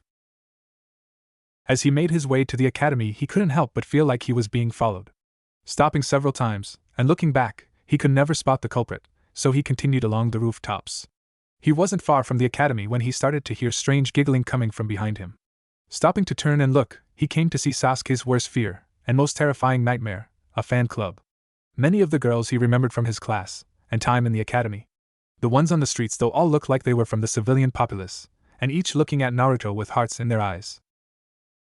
The sight of so many girls around him startled him, and caused him to look around in search of the brooding Uchiha, only to find no trace of him anywhere in sight. Turning to look at the gathered girls again, he noticed something he had never expected to see before. All of their eyes were focused on him.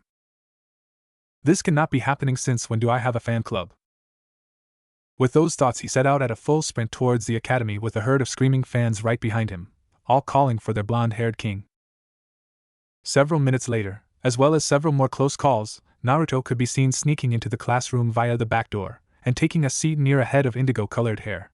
Once seated, he tried his best to look invisible there, and pray none of his newfound fan club would notice him until Irika came into the room. It was while he was busy doing this that he heard a small gasp come from beside him. Mentally cursing himself, he turned towards the sound, and braced to be jumped. What meets his eyes was the form of a blushing Hinata, who quickly turned her head away and started to poke her fingers together, to what seemed like the beating of her racing heart. Ignoring the blush, he decided to greet the only person who knew his deepest secrets. "Hey Hinata, how are things going? You look like you are kind of sick or something. Maybe you are just hot from that thick jacket. Why not take it off?" When Hinata had turned to see Naruto, she could hardly believe how he looked. Gone was the orange jumpsuit, and the baggy clothes, and in its place was a Naruto with what looked like more fashion, and a shirt that showed off his well-toned body, at least for a 12-year-old boy. She couldn't believe herself that his muscles were so well defined at his age. She was taken by surprise by his comment, and hearing him ask her to take the jacket off made her skin glow. In this situation, she did what came natural to her, started poking her index fingers together at a pace similar to her pulse. It was during this time that she remembered how vulnerable he appeared the night before, and she suddenly realized one simple thing. She realized how similar their lives have been, both being hunted for things outside of their control. Her because of her eyes, and him because of the demons sealed in him. She had no idea how many people may have tried to kill him in an attempt to slay the demon, but if her life was any sign, she dreaded to imagine the numbers. Quickly shaking herself from her thoughts, and turning to see the slightly worried look on Naruto's face, she answers him. And Naruto-kun, I am fine. I think why you just see caught me by surprise is all," stuttered out the pale-eyed girl. Hearing those words, and nodding in understanding, Naruto quickly went through a mood change, with his face becoming more downcast than normal. "Hey, Hinata, about last night, I'm sorry for crying like a baby on your shoulder and all. I don't know, all that kind of hit me harder than I thought it would, but I'm glad I know now. Now I know what happened to my family, and I can quit wondering if they just abandoned me or something," whispered Naruto. Hinata was surprised at first, but once she thought back to the previous nights, she could tell how hard it must have been for him to say something about the previous night. "And no, Naruto-kun, there is nothing to be sorry for. I understand why it happened, and I think any 1W would have done the same thing in your situation. I think you were really strong last night, and very brave. I don't think anyone else could have handled what you did as well as you did," finished the shy girl, forgetting her shyness towards the end. "Thanks, Hinata, that really means a lot to me. Somehow I think you are the only one here who knows the real me, even with my act the last 4 years. You are, and would be an amazing friend," Hinata-chan whispered Naruto once again before turning to Irika, who had just entered the front of the room.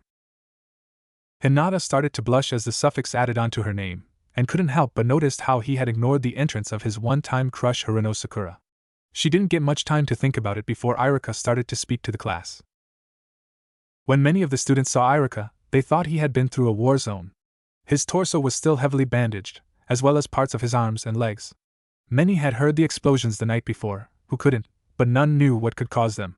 They could tell by the looks of their teacher that he must have been somewhere near the explosions. His wounds and slightly pale face did little to hide the fact. "Alright class, today is the day that you take the first steps to becoming a full-fledged Konohanin. You have done a great deal while in the academy, and now it is time for me to pass you on. Today you are no longer academy students, but genin of Konohagakure no Sato. You, along with 2 others on your team, will embark upon a new journey in life, one which will hold its ups and downs. During this time remember what makes Konoha strong, as well as its namesake. No one is ever alone. As long as you have your team and friends, nothing is impossible to defeat. It is with that thought that I announce the teams that you will become to view as a second family. I will call out a team number, then the 3 members of the team. After all teams have been called, there will be an hour break for lunch, and then you will return here for your Jonin sensei to pick you up." With that, Irika started to call out numbers and names. Each person in the room started to wait to hear their name, and hoping to be placed on a team with their best friends. In some cases it prayed to be placed with who they had a crush on. Some spent this time talking, and Kiba was no exception. When Kiba saw Naruto come in, dressed in something other than orange, he was a little surprised at first. When he saw Naruto sit down next to Hinata, and the two start talking, he was even more surprised. He still couldn't see what she saw in him, but just about everyone in the class knew how she felt about him. Still though, he like many others took great pleasure in messing with Naruto. Kiba though really liked to bully him, since it seemed like no other teacher would do anything except Irika. "Hey Naruto Baka, this is only for those who actually graduated, so what are you doing here? And what is up with the new clothes, hoping to get Sakura to fall for you? Just drop the stupid hinge already, no one will actually believe you look like that." Turning his eyes from Irika to Kiba, who was sitting in the row in front of him, Naruto let loose his own murderous glare. Shut up, dog boy, in case you have noticed, I have a headband too. He tapped the object wrapped around his forehead. As for the clothes, well, unlike you, I have to do my own laundry, and haven't had a chance to. Besides, even if I wore some of my dirtier clothes, I would still smell better than you, flea bag. This caused Kiba to growl, while ignoring the fact that he was currently scratching his head, sending small white flakes, and several black objects flying around. As for the henge, if you thought this was one, then you really suck at detection. This is the real me, and this comes from training. I mean, did you think that those pranks were just for fun? I used those to test my speed and stealth, as well as my ability to hide from a superior enemy. So I guess you could say I practiced infiltration missions all that time. Growling at the remarks, Kiba turned back to the front of the room, trying to ignore the sound of Naruto laughing behind him. Once facing the front, he reached down and scratched Akamaru's head, who was sitting on the desk. We'll show him, boy, just wait, and he will get what he deserves. Akamaru gave a bark in agreement to his master's words. Ino was busy talking to Sakura. Both were arguing at first on who would be on Sasuke's team, but stopped when they heard Kiba talking to Naruto, who both failed to see when they entered the room. Neither of them could believe the look Naruto was now sporting. He still had the same old carefree smile, but there was something different about it now. It almost looked more natural, and not forced, like an invisible weight had been lifted from his shoulders. His hair was as messy as ever, but it wasn't in large pointed clumps. Each one seemed to have separated into smaller ones, and were held above his eyes by his headband. Some reason Sakura felt she had seen something or someone very similar before, but could never place where. Each of them was surprised to see how his shirt was almost like a second skin. It seemed to hug all of his body, showing off well-developed muscles, and a nice fit body, more so than Sasuke, though they admitted it with some reluctance. They couldn't believe that someone besides their Sasuke-kun could ever look good in black. Well, Sakura couldn't, but Ino made no complaints about the comparison. He also seemed to be having an effect on Hinata. She seemed to be a little more confident, and not as shy or nervous around him. She was smiling and holding back giggles at his antics, and couldn't help but let a few slip out after his comments to Kiba. Though she quickly said a small apology, the change was still evident. Wow, who took the old Naruto, and changed him with that hunk? Asked a stunned Ino. Sakura just snorted, and turned to look towards Sasuke. Naruto is hardly a hunk, he is just a baka, who doesn't deserve to be here. I don't even know why he is here. Maybe he just stole or bribed the teachers for that headband. Both would have said more except for hearing something that caught both of their short attention. Team 7, Uchiha Sasuke, Akimichi Choji, a groan from the back of the room formed. Choji showed how much he hated that. He could only hope for someone pleasant to talk to be the final members. Man, I hope Shika is the final member. I would even put up with Kiba if Shino. Hinata or Naruto wouldn't be bad either, just please not a Sasuke fangirl. His thoughts were shattered, and his head hit the desk with Irika's next words. Haruno Sakura will be led by Hatake Kakashi. Which was followed by a shout of joy, and one of protest from Sakura and Ino respectively. Shikamaru could feel for his longtime friend. Don't worry, Choji, maybe it won't be as bad as you think. Besides, we can still talk and hang out after team practices are over. He smiled, seeing his friend's mood lighten up some with those words. After hearing that team though, he wondered what the others would be like. Irika could see the sadness floating around Choji, and felt sorry for doing it. But he hoped it would help to bring him out of his shell some, so maybe he could make friends with someone other than Shikamaru, and to a lesser extent Ino. He continued on with the next team. Team 8, Inuzuka Kiba, Aburame Shino. He paused as he looked discreetly at Ino and imagined her outrage at the next bit of news. Yamanaka Ino, led by Yuhi Kurenai. True to his thoughts, Ino screamed in outrage at being placed with a smelly dog and a creepy bug guy. Irika smiled to himself as he looked the class over. What caught his eye the most, and caused his smile to increase in size, was the change in Naruto. No longer was he a loner, who seemed to force his happiness to the surface. He was now what seemed to be himself. Honest and carefree, and what seemed to pass as attractive to many of the female members of the class. There will be no Team 9, as that team is still in circulation from last year. Therefore, Team 10, Hyuga Hinata. He smiled when her eyes came to him, and then moved back to Naruto, almost pleading with the gods that he would be on her team.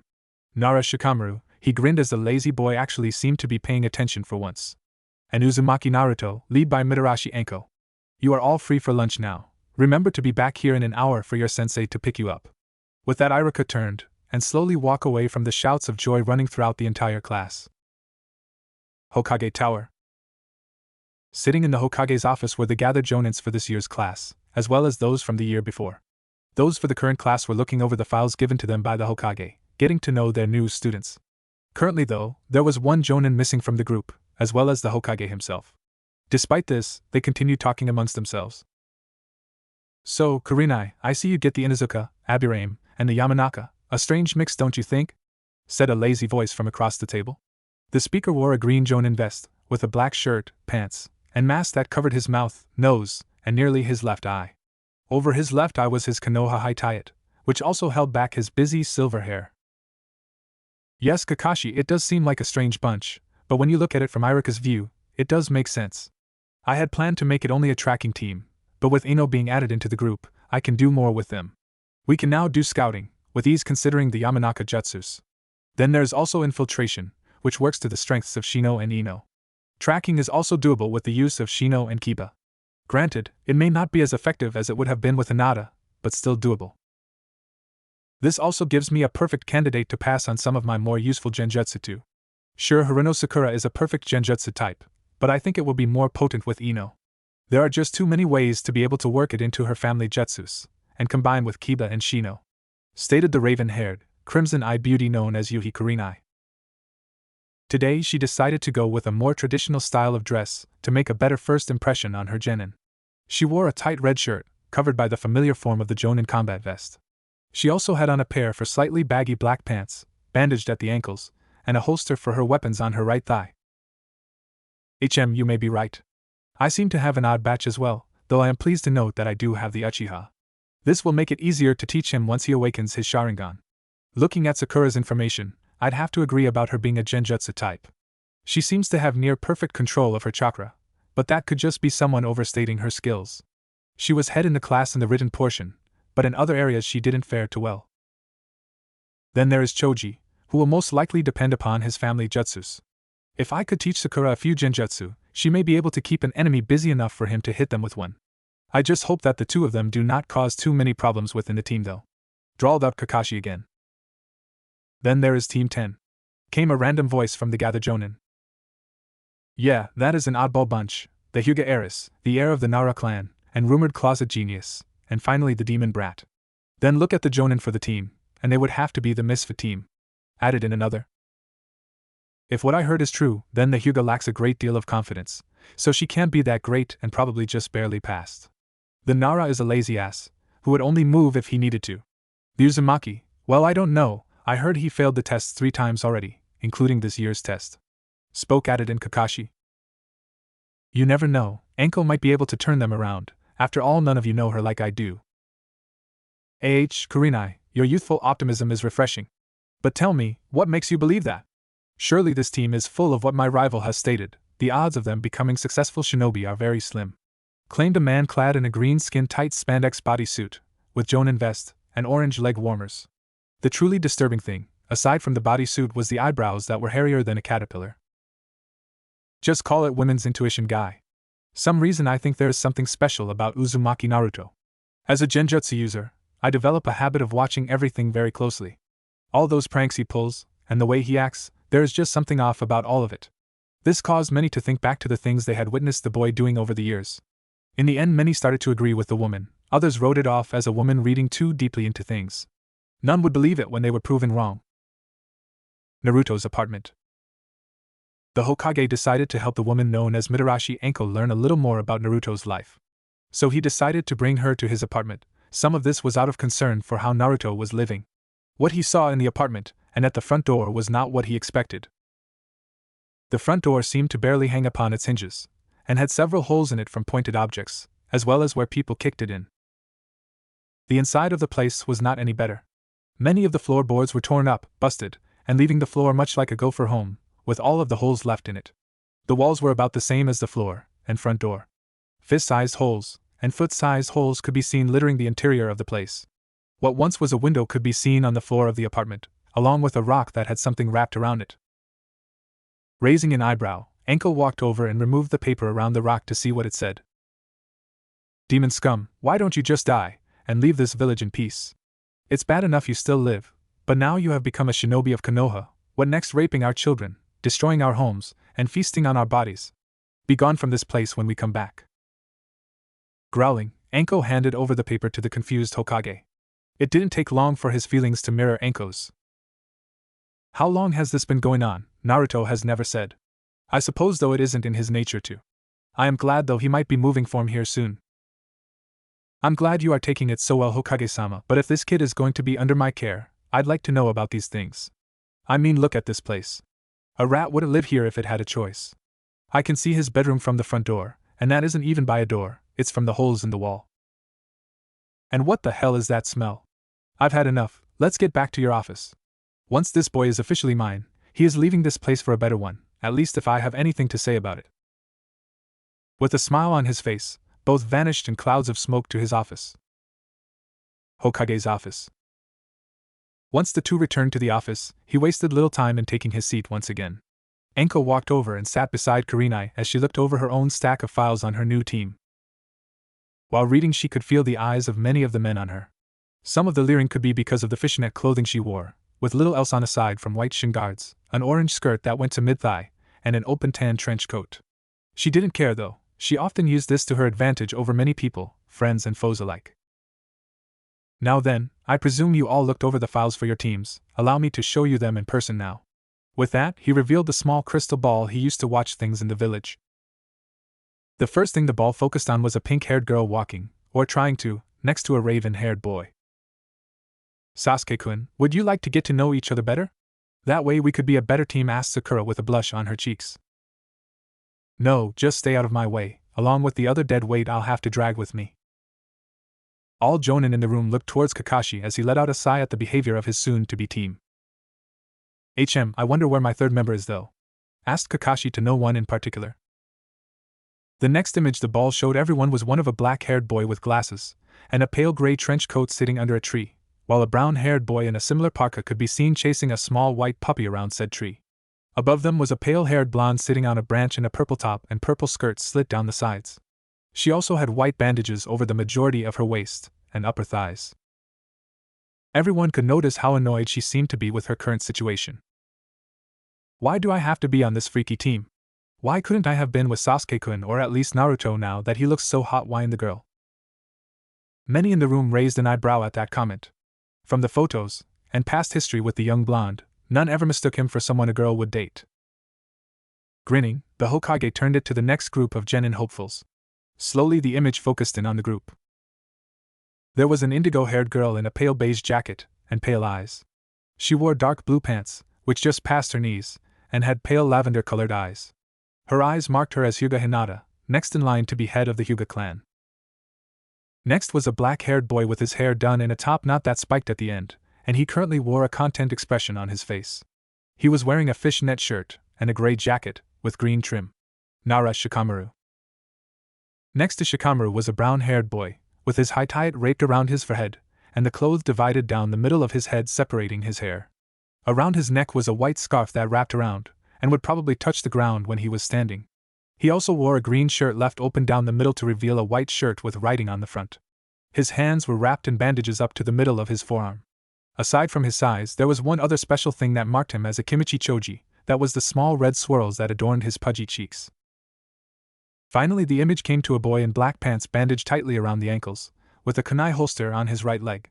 He wore a tight black shirt that showed off his body, much to the surprise of many, and it had a red open spiral on the front of the shirt. As the image slowly went further up they could see the 6 whisker-like marks, 3 on each cheek, and the bright electric blue eyes. What he finally showed shocked many of the older jonin in the room.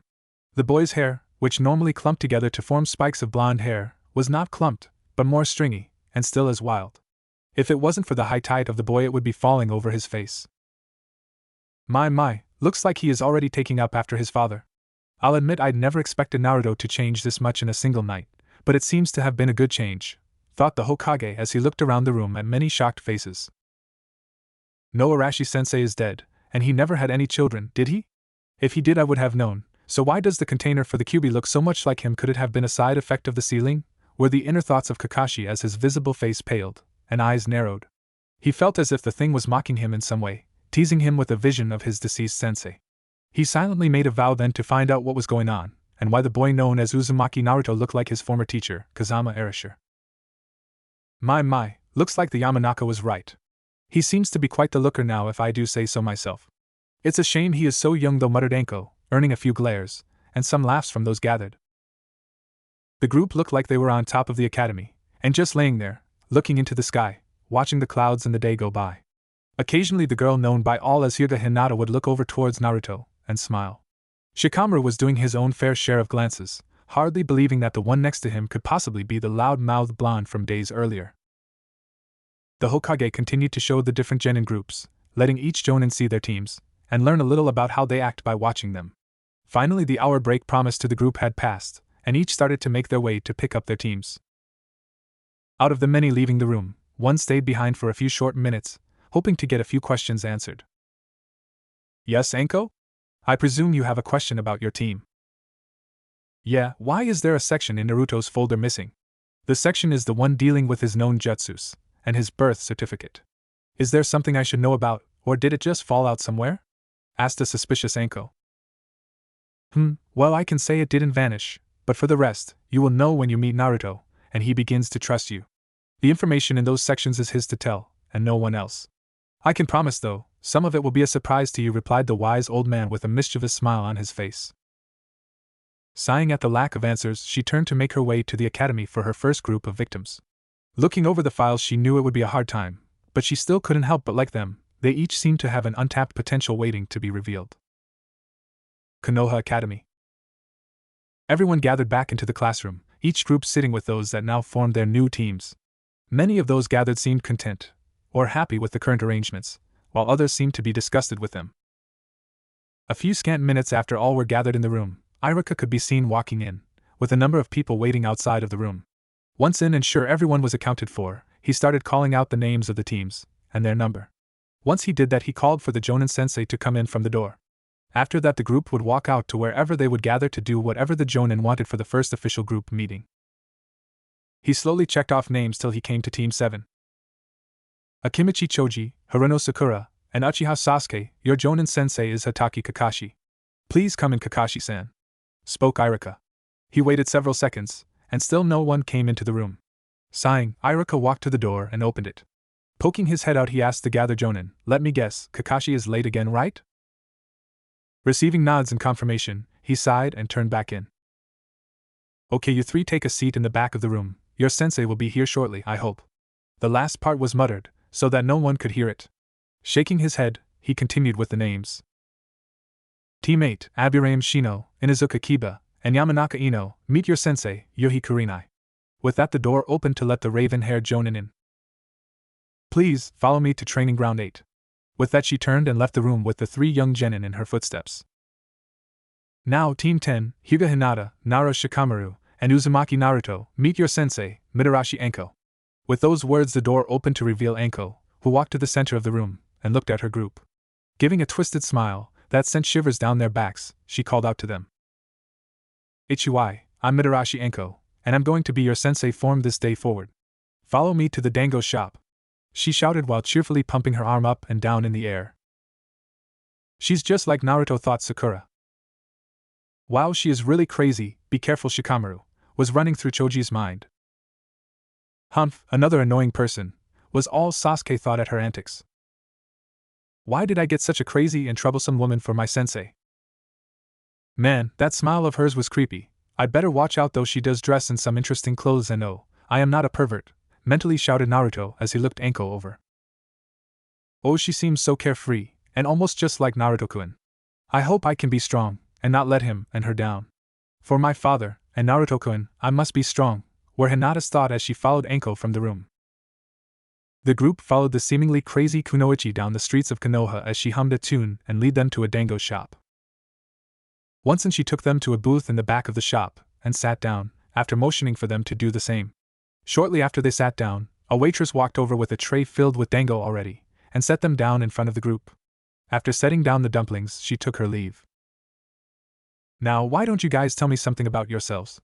Maybe something like your dreams, hobbies, likes, dislikes, and skills. I'll start things off for you. You know my name already. I love dango, all kinds of dumplings, and sweet bean soup. I hate spicy food. My hobbies are training in the forest of death, playing with kunai, sharpening kunai, and a few other things. My skills, well, I can't tell you yet. Maybe after a few missions I'll let you know, she winked at the group there. My dreams, she paused as she moved a hand to hold the part of her neck where it meets her shoulders. My dream is to kill a certain person who hurt me. Each of them could feel the room drop several degrees. Now, you lazy bastard, it is your turn. Don't be lazy about this either, because if you do, I might have to talk with your mom. It's been a while since me and her had a girls' night out. After grumbling about bossy women, and a mild panic attack from the mentioning of his mom, he started to talk. You know my name already. I like puzzles and strategy games. My favorite food would have to be mackerel and kelp. I hate boiled eggs. My hobbies are napping, cloud watching, and playing Go and shogi. I hate people who can't see a person for who they truly are. My dream is to marry someone who is not ugly or beautiful. Have 2 children, first a girl, then a boy. Retire after me daughter is married, and me son has a job, and spend the rest of me life playing shogi, and to die before my wife and children. My skills are mostly with my family jutsus, and a few basic academy level ones. My taijutsu is decent, but nothing compared to some others in the class. Genjutsu I can break, but don't really care to learn, the same with ninjutsu outside of my families. Okay, so you quiet girl, your turn, and no stuttering or twiddling of fingers. We won't leave here until you can do this without doing those 2 things. Also be sure to look up at us, the same thing applies to that. Gulping, Hinata started to speak, only to stop, and take a deep breath to try to calm herself and her nerves. It didn't help that Naruto was sitting right next to her, trapping her in the booth's corner. She looked over to him, and noticed him nodding his head in encouragement to her. Smiling, she once again took a steadying breath before she started. My name is Hyuga Hinata. I like people who are nice to me, and to others, even when those people are rude to them.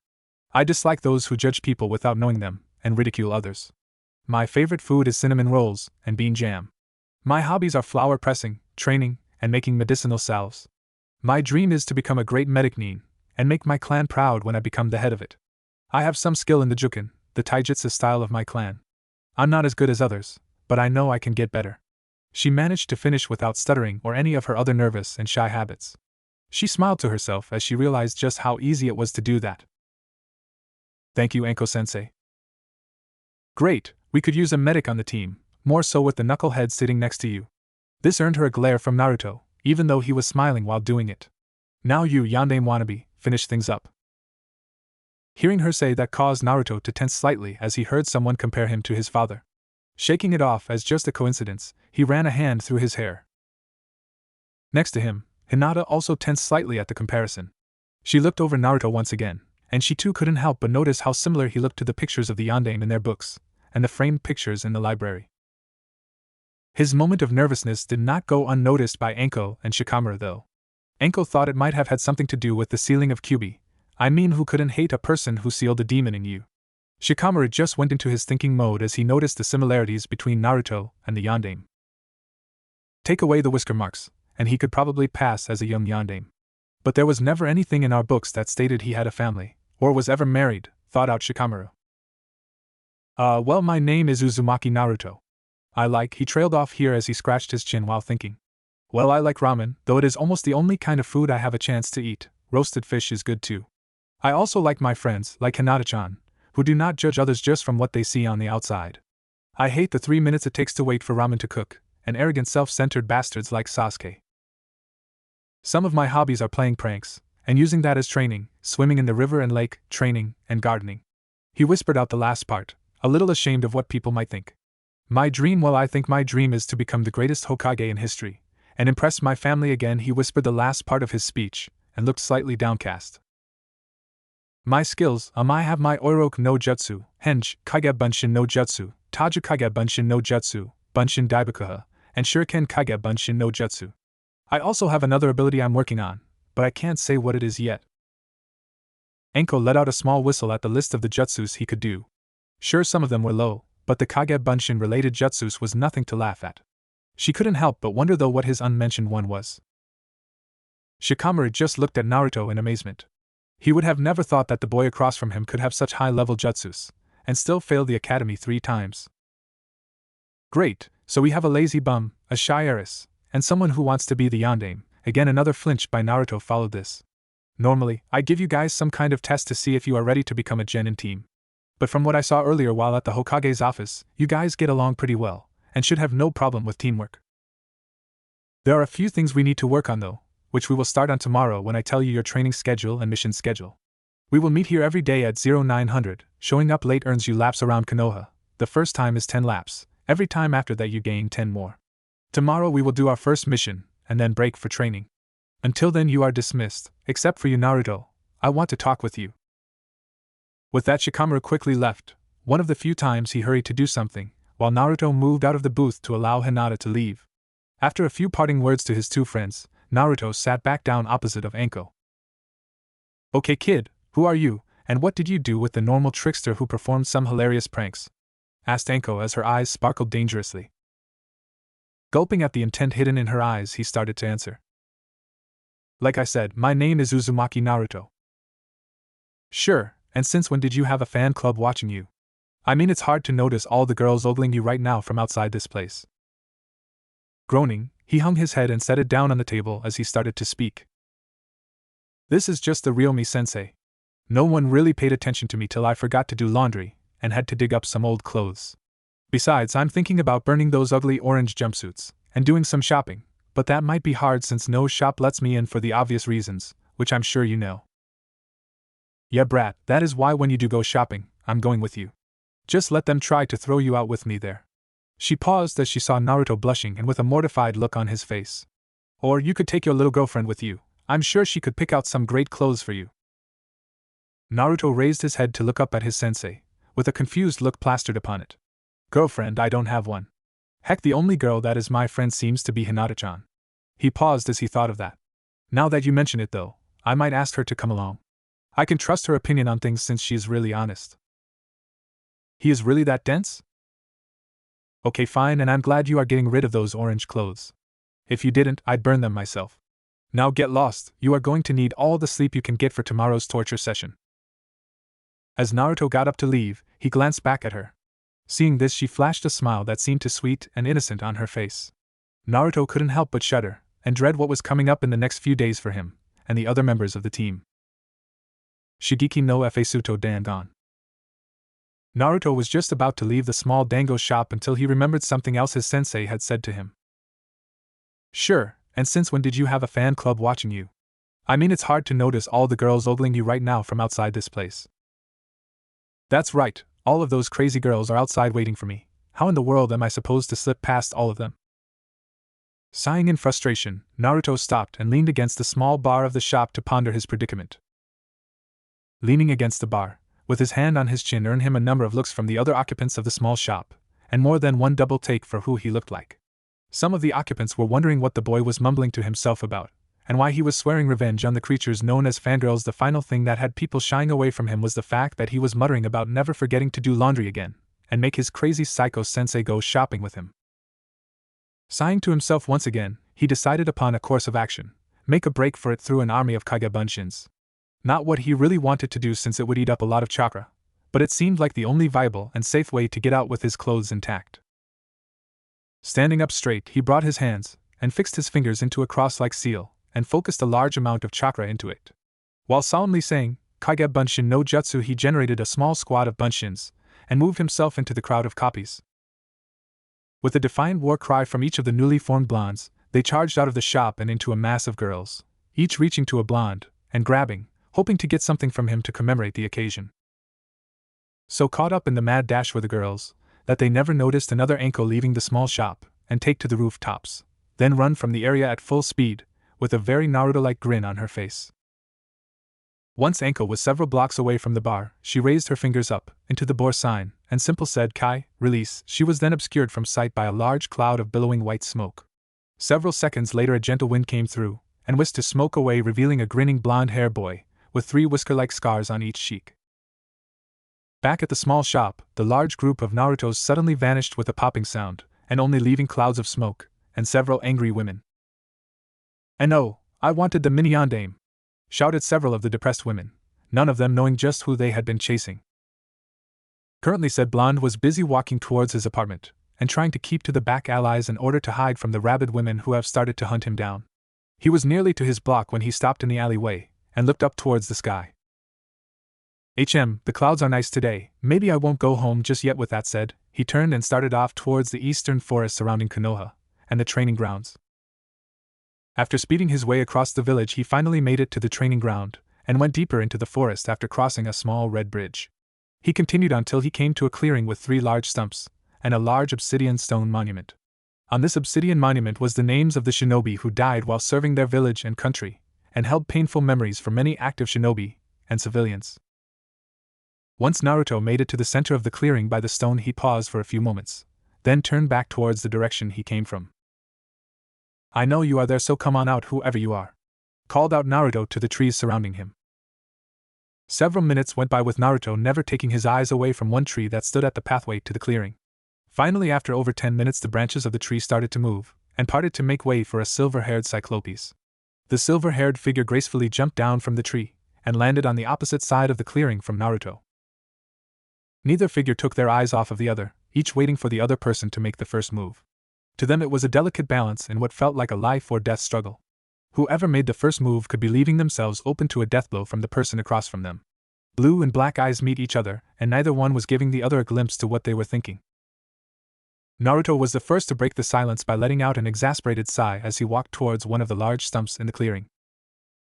"You obviously can't be an assassin sent to kill me because of the Kyuubi. If you were, you would have made your move sooner, or never come out in the first place. You look like a jonin, perhaps former Anbu, judging by the way you walk lightly and suppress your chakra. So tell me, why have you been following me?" Kakashi was shocked to hear what the container had to say. Why would he be an assassin? Did this mean the boy had to deal with assassins before? How come it was never reported to the ANBU to investigate? "I have to admit though, this kid is good, better than his records show. But is it his skills, or is it the Kyuubi's doing?" "Not bad, kid, you are better than your academy records say. I'm surprised though. If you were always this good, why not put the effort into your academy work more? You could have been higher up in the rankings, perhaps even Rookie of the Year," spoke Kakashi as he leaned against a tree nearby. He'd admit that the boy did not look hostile right now, but he did not want to take any chances. After a snort, and kicking a rock by his foot, Naruto turned to look the man in the eye once again with a scowl on his face. "Tell me something, if you were hated by the people of the village, and didn't know why, would you want them to know you were smarter than you look?" Perhaps you are right, but would that not give you the attention you always wanted? It might also make other students, instructors, and villagers believe you could become Hokage someday like you always yell about, was the even reply from the copy nin as he pulled out his little orange book from his side pouch. The twitching of Naruto's eye did not go unnoticed by the man, who smiled under his mask. "Yet could have, but again, how or why would I do that if I'm being mistreated by the teachers at the academy, fighting for my life, or wondering if I will have a home to go back to after school? I had more important things to worry about besides showing off. The title of Rookie of the Year is nothing but a name. The truly talented people hide their skills and work the system to their advantage," scoffed Naruto. "Oh, so I suppose failing the graduation exam 3 times was your way of working the system?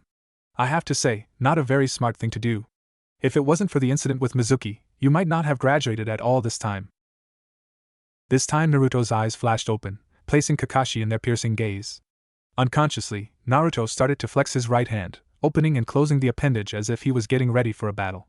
This action didn't go unnoticed by Kakashi, as he started to slowly place himself on guard in case the boy was crazy enough to attack him. Gritting his teeth, and with a great deal of malice and hate in his voice, Naruto spoke up. "I would have graduated this year if it wasn't for a medical problem I was having at the time of the exam. I couldn't focus my chakra properly because of that. That was the only reason I didn't pass it," roared Naruto. If you say so. But it seems like I might have overestimated you. I will commend you on learning the Kage Bunshin-related jutsus, but they honestly do not take much work to do. They are not about finesse or control, just pure power, so they are nothing to brag about too much." Naruto started to release a low growl from his mouth. It was then he started to feel a familiar tingling sensation in his right arm. This time there was no pain, just what felt like a surge of power went washing over his right arm, and down to the tips of his fingers. Slowly a strange aura started to form around Naruto as a kaleidoscope of colors started to dance around the clearing. Kakashi quickly jumped up from his leaning post and snatched a kunai from his holster, as he readied himself for whatever attack Naruto was about to unleash. He was surprised to see large gouts of earth and parts of the surrounding forest vanish in the same light that was dancing around Naruto's right side. Seeing this, he wasted little time in uncovering his left eye, and revealing the Sharingan to the young man. Naruto's arm raised into the air facing towards Kakashi as it split into 3 sections, and then reformed with red, silver, and gold armor around it. Slowly 3 red fins started to form on Naruto's back from the same light. After this was done, the light started to fade away, leaving Naruto with his arm encased in the strangest armor Kakashi had ever seen. Kakashi blinked his eyes carefully, not believing what he had just witnessed. The boy took the chakra from the surrounding areas, plants, rocks, and the earth, and reshaped it into something entirely different than what it came from. Seeing the shocked expression on the man's face, Naruto could help but grin. "How do you like it? Pretty cool, isn't it? This is why I failed the test this year, not because of my skill. I had something waking up inside of me, and this was it, my bloodline limit. You are one of the first to see it besides Gigi, Iruka-sensei, Hinata-chan, and Mizuki. I'll admit I don't know how it works right now, nor do I have a name for it. But I do know something that I didn't know earlier, and that is how to activate it, anger." Kakashi continued looking at the boy and his new arm, trying to gauge what it could do, and what dangers it might present to him. "I can't tell how heavy it is, or how it might limit his mobility and agility. From the looks of it though, it can't be that heavy. Is it just armor though, or is it a weapon? I can't wait to find out. If he even makes a move to attack, I will end this quickly. I don't want to fight you here, and destroy the memorial stone, but if you want to fight me, then I will. I'll ask you one more time, why were you following me, and what do you want? If you came here just to pick a fight with me, then fight. If you came here to insult me, fine, but don't expect me not to get some form of payback down the road, you one-eyed bastard," delivered Naruto in an even, emotionless voice, one that caused a slight shiver to run down Kakashi's spine, once again reminding him of his sensei. "Very well then, I did not come for a fight, but merely to ask you a question. And your name is what again? Sorry, but unless I know who I am talking to, I will not answer any of your questions." I suppose it wouldn't hurt to tell you my name, would it? My name is Hatake Kakashi, and my question is simple. Do you know your family, such as who your father and mother were?" asked Kakashi finally. It was only after he finished that he realized how terrible the wording was, and then he started to feel an immense amount of killing intent being focused on him. He could feel a cold sweat starting to build up on the back of his neck and run down his spine. "Why the hell does it matter to you? If my family meant anything to you or this village, I would never have been treated like I was. As far as I'm concerned, you are just trash like the others who attacked me or insulted me. What I know of my family and what I don't know are none of your concerns." Kakashi started to sweat more. Never before had he thought a child could possess such anger towards another living being. Is this what the village has done to him? Have they truly been that cruel to the boy? If you truly cared, and wanted to know, perhaps you would have asked me earlier in my life, and maybe helped me. But the fact that your face just blends in with all the other hate-filled faces just shows you did nothing. Yeah, now that I know your name, I remember you all too well. To be more exact, I remember nothing about you, except the cold eyes, the ones the villagers give me. I wouldn't have thought that the star pupil of mine. Naruto paused as he was about to let slip the news of his father to this man, and quickly fixed the problem, of my hero the yondaime, would be the type of person to not listen to the final wish of his dying teacher. After all, in the ninja world, those who don't follow the rules are considered trash, but those who don't protect their comrades are lower than trash. Isn't that right, Hatake-san? The last sentence was nearly growled out by Naruto as he started to turn and walk away from the shocked silver-haired man. Kakashi could only watch as the boy walked away, and as he did, the armor on Naruto's arm started to disintegrate into nothing once again. Where did he hear that? I've only said that to a few people, and I know none of them talked to him, so how does he know what Obito said to me? Damn this boy, each time I see him more questions pop up, but this time I am going to get an answer from him. Kakashi snapped out of his daze and was about to go after Naruto when he suddenly heard an all-too-familiar voice behind him shout out. "Sanaijushu, hidden shadow snake hand." Seconds after the shout, he could feel the scaly caress of multiple snakes wrapping around his body, preventing his arms and legs from moving, and causing him to fall to the group. "Kakashi, I'd like to ask you to leave my students alone. If he doesn't want to talk to you, then honor that, and don't bother him again unless it is important business. Understood, Kakashi?" finished Anko with a dangerous glint in her eyes. Kakashi only grunted in acknowledgement as he continued to try to wiggle out of his predicament, only to have the snakes vanish in clouds of smoke. "Now why were you stalking my student? Don't you have your own to torture?" She paused for a second, and then an incredulous look came to her face. "Oh Kami, please, don't tell me you are into boys." This only caused the man to sputter as he was about to answer until she screamed that out at him. "No. I just wanted to ask a few questions, which I'm sure you heard." He paused as he looked at the woman before he continued with a mischievous tone coming to his voice. "My dear Anko, don't tell me you are into younger men now? Abusing the teacher-student relationship, I am disappointed in you, Anko. He quickly started to dodge a string of kunai that were aimed at the main difference between males and females by rolling along the ground until he was safely behind one of the training posts. I was just joking with you, Anko. No need to take it so seriously, shouted Kakashi as he hoped to save some dignity from his exploits today. Seriously now, Anko, what were you doing following him around? I know he is your first student, but what made you want to observe him? Asked Kakashi while still hidden behind the log. Simple, I wanted to see the kid's day-to-day life. I checked his apartment earlier, and it wasn't even worthy of the rats that lived there. But after talking with them earlier, I wanted to see how he reacted to everyone else around him. I'm surprised the kid could stand the glares and the animosity directed at him from the little time I've been watching him. I've also learned something else, something that makes me toss out majority of his record from the academy. Naruto is perhaps the best ninja of this village.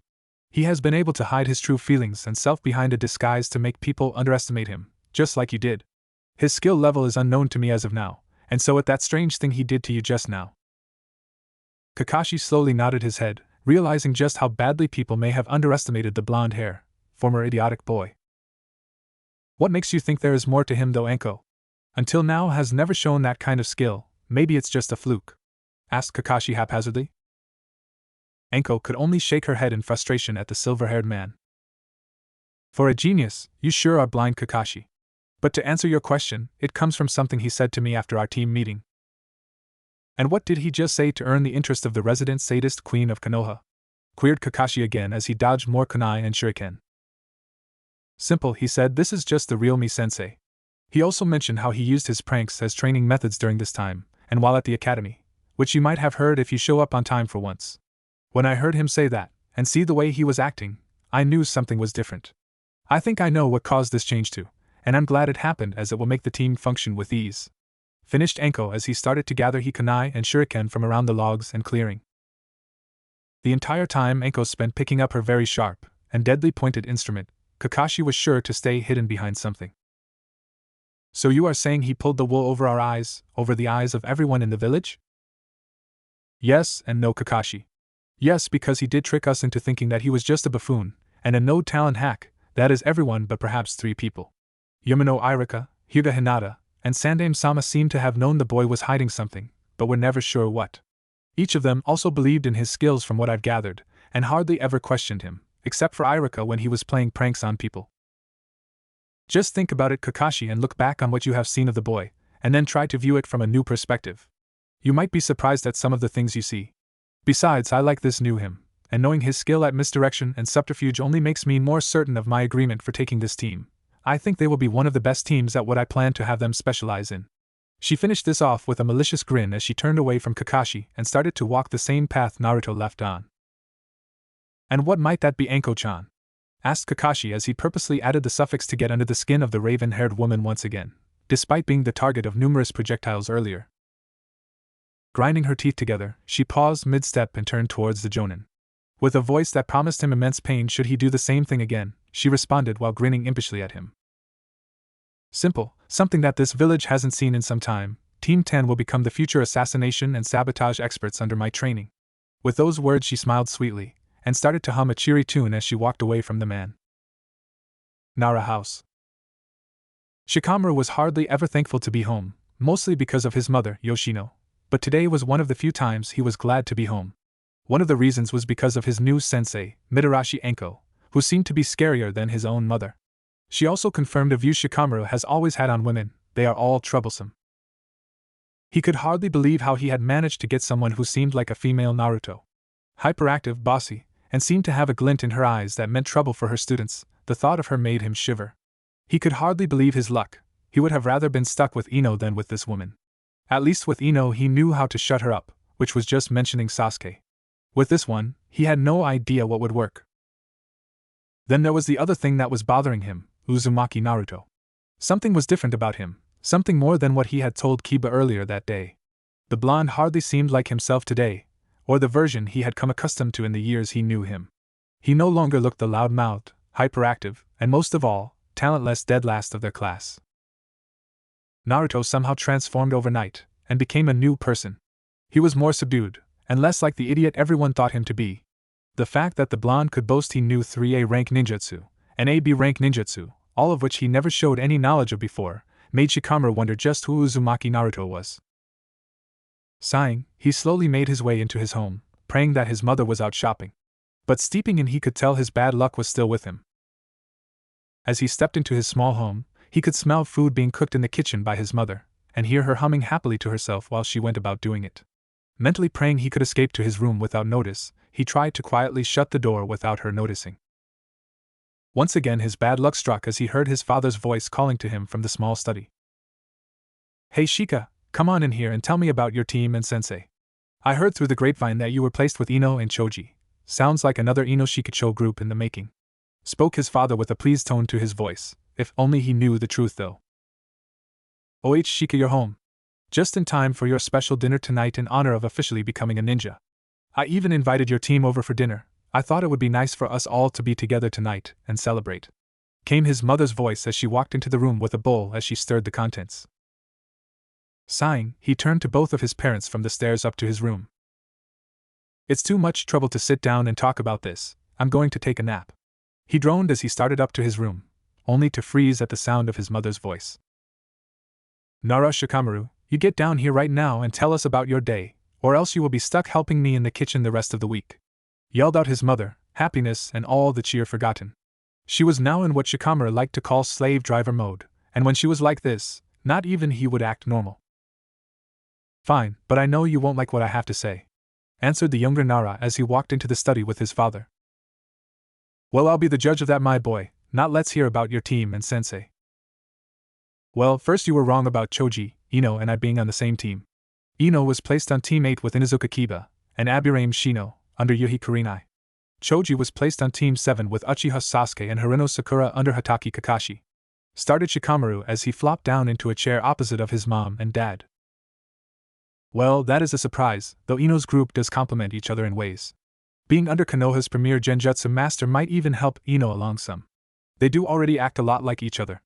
As he finished the last sentence, he received a smack to the back of his head by his wife. "Dang, sorry, but it's the truth.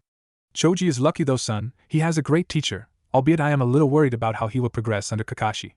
The only reason he even bothers taking a team is because the council makes him, but the earlier ones were just to prepare him for the sole Uchiha loyal to Konoha. So he may be a little narrow-sighted when it comes to teaching the other members of his team. Yes, I wonder if Chosen knew about this. I wonder though, why did Hokage-sama and Yumino-san change the teams up? They wouldn't do something like that without a good reason, right honey?" Chipped in his mother as she sat on the arm of his father's chair, the contents of the bowl forgotten. "Well, tell us about your team, Shika. From what I remember the other day, only one other child in your class graduated, Hyuga Hinata." "That's what I thought too, at least until this morning. But it seems somehow one other graduated since yesterday, though I don't know how he did it." Shikaku was surprised at this, because at the mention of the event his mind flashed back to the events of the previous night. As he looked over to his wife, he could see the same thoughts flowing across her face. "Well, don't keep us waiting, son, go on and tell us. No matter what, it should be an honor to be placed on the same team as the Hyuga heiress, and I'm sure you have one of the best senseis out there. Hayashi would want the best for his daughter, I would think." I don't know about our sensei being the best out there. I was placed on Team 10 with Hyuga Hinata, and well, Uzumaki Naruto." He stopped to wait for the explosion he was sure to get.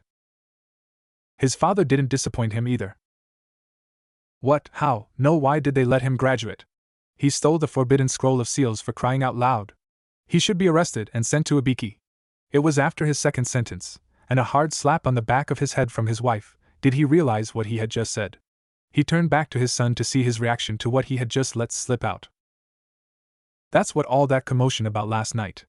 There were so many people running around and yelling it was hard to get back to sleep, and that explosion not far from our house didn't help matters any."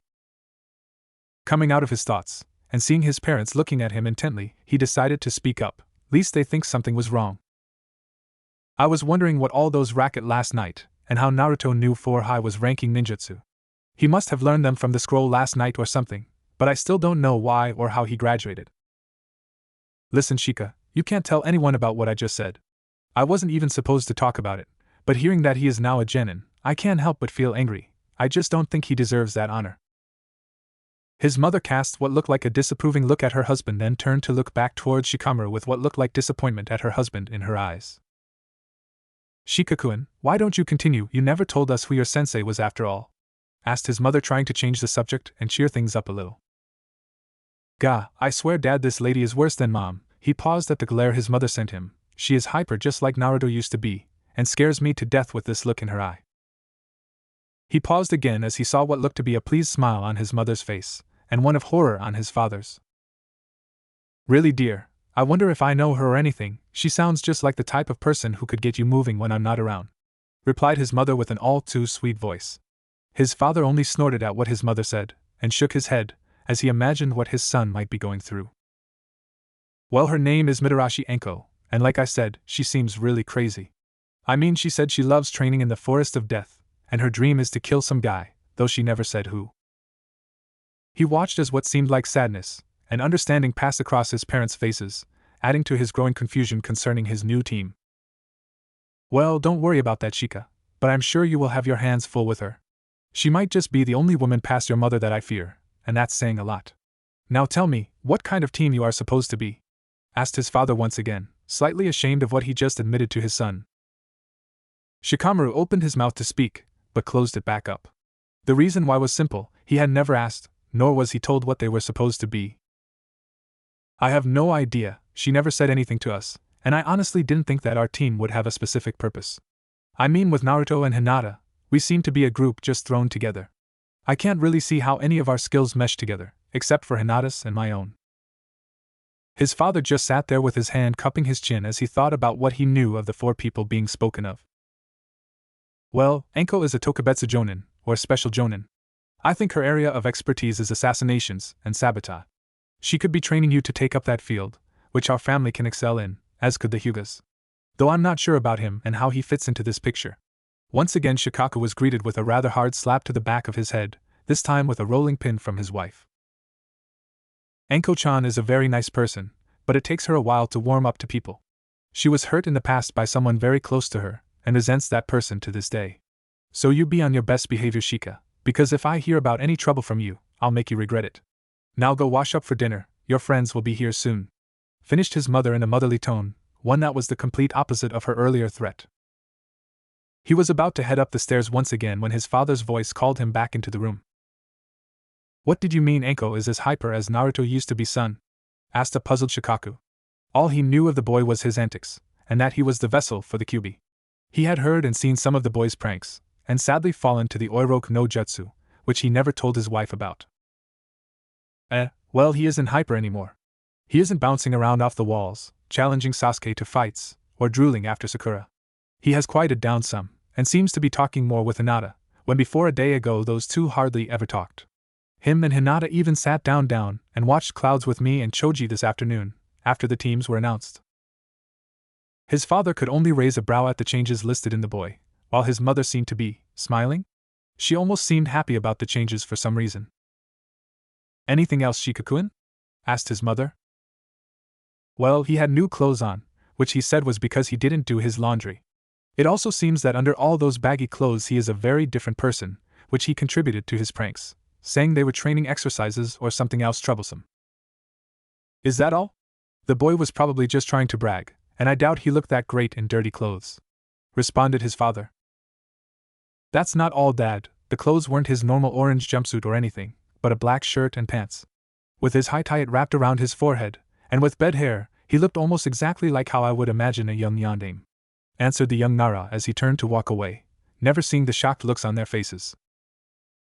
The elder Naras were still in shock at what their son had said, both hardly believing the news. Shikaku, however, was slightly angry. After checking to make sure Shikamaru was up in his room, he voiced his opinion to his wife, though reluctantly. That bastard demon is mocking us now, trying to make us see him as the yandere. He should have been killed the day he was born to save us all the trouble, muttered the older man. Shikaku, don't let me ever hear you say such a thing again. He was only, and is still only, an innocent child who was forced to take this burden.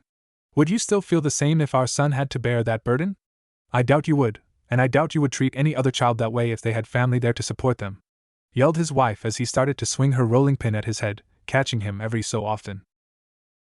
And while I'm at it, honey, Why don't you use that brain that you and Shika are so proud of? Would the Yondaime just randomly pick a child from Konoha to do this? I would think our beloved leader was smarter than that, and had more respect for our village. With those final words, she huffed away back to the kitchen, and left a very stunned husband, who could not believe what his wife had just said. Konoha. Naruto was almost to his house when he heard the telltale signs of a box scrapping against the rocky streets of Konoha. Giving himself a small smile, he continued walking on while whistling, and listening to the box behind him. After several minutes, and finding his way to an isolated street, he rounded on the box, and pointed an accusing finger at it. Come on out, Konohamaru. That disguise is a joke. No rocks are perfectly square, nor do they have eyes holes, shouted Naruto at the small box, and smiled as he remembered first meeting the young boy. Flashback. Naruto had just been caught again after one of his pranks, this one involving him and several cases of academy toilet paper and the Hyuga manor. He didn't come away without a few tenketsu, chakra pressure points, closed, but he felt it was more than worth it after the beating given to him days earlier by 2 Hyuga branch members. To see the manor wrapped up in toilet paper, and see it hanging from the trees brought a smile to his face. Now, though, he was starting to regret it as he was brought in front of the Hokage's doors, and was awaiting his punishment for the act. Not even 5 minutes of waiting, and he was finally called in, and sat in front of the Hokage's desk. Now, Naruto, why would you do such a thing, as wrap the Hyuga compound in toilet paper? Surely you know who they are, correct? Asked the aging man to the 10-year-old blonde in front of him. Yeah, but they started at Gigi, shouted the blonde. Just how did they do that, Naruto? If they did something to you, you know all you had to do was tell me, and I would take care of the situation, spoke the Hokage sympathetically to his young charge. Yeah, sure you would. No one ever believes a thing I say, and I doubt anyone would think the almighty Hyugas would do anything like beat an orphan for no reason, whispered the young boy as his face darkened. Besides, the only nice one of them all is Hinata. She isn't as stuck up as the rest of her family, at least not in school or anything, added Naruto with a furious nodding of his head, agreeing with himself. Sighing, Sarutobi knew it had to have been something like this, and sadly Naruto was probably correct in his assumption. He could verbally reprimand them, but anything past that would not be allowed, or frowned upon by the council. It was times like this that he wished he had performed the duties of the Yondaime 10 years earlier, and perhaps then Naruto would have had a better life. Naruto, they may have deserved what you did, but you. Sarutobi was cut off as a side door to his office flew open, and a small boy wearing a long blue scarf and brown hair came charging in. I'll be Hokage now, shouted the youth as he charged forward about to throw a shuriken at the Sandaime. Sarutobi could only sigh and rub his temples as his grandson once again tried to perform a sneak attack. What is this, the 15th one today? Sigh, I suppose it is that time of day though. I suppose dealing with Naruto made me forget about Konohamaru. While he was in his thoughts, his grandson managed to trip over his own feet, and was sent crashing down onto the floor. This caused Naruto to start laughing at the young Sarutobi, and only enraged Konohamaru.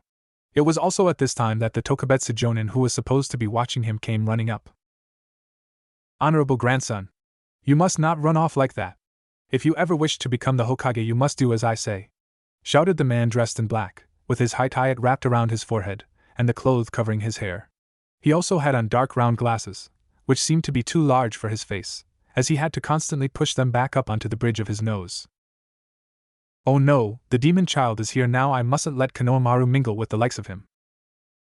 Hey you were the one who tripped me, weren't you? Shouted the brown-haired boy as he jumped to his feet to point an accusing finger at Naruto.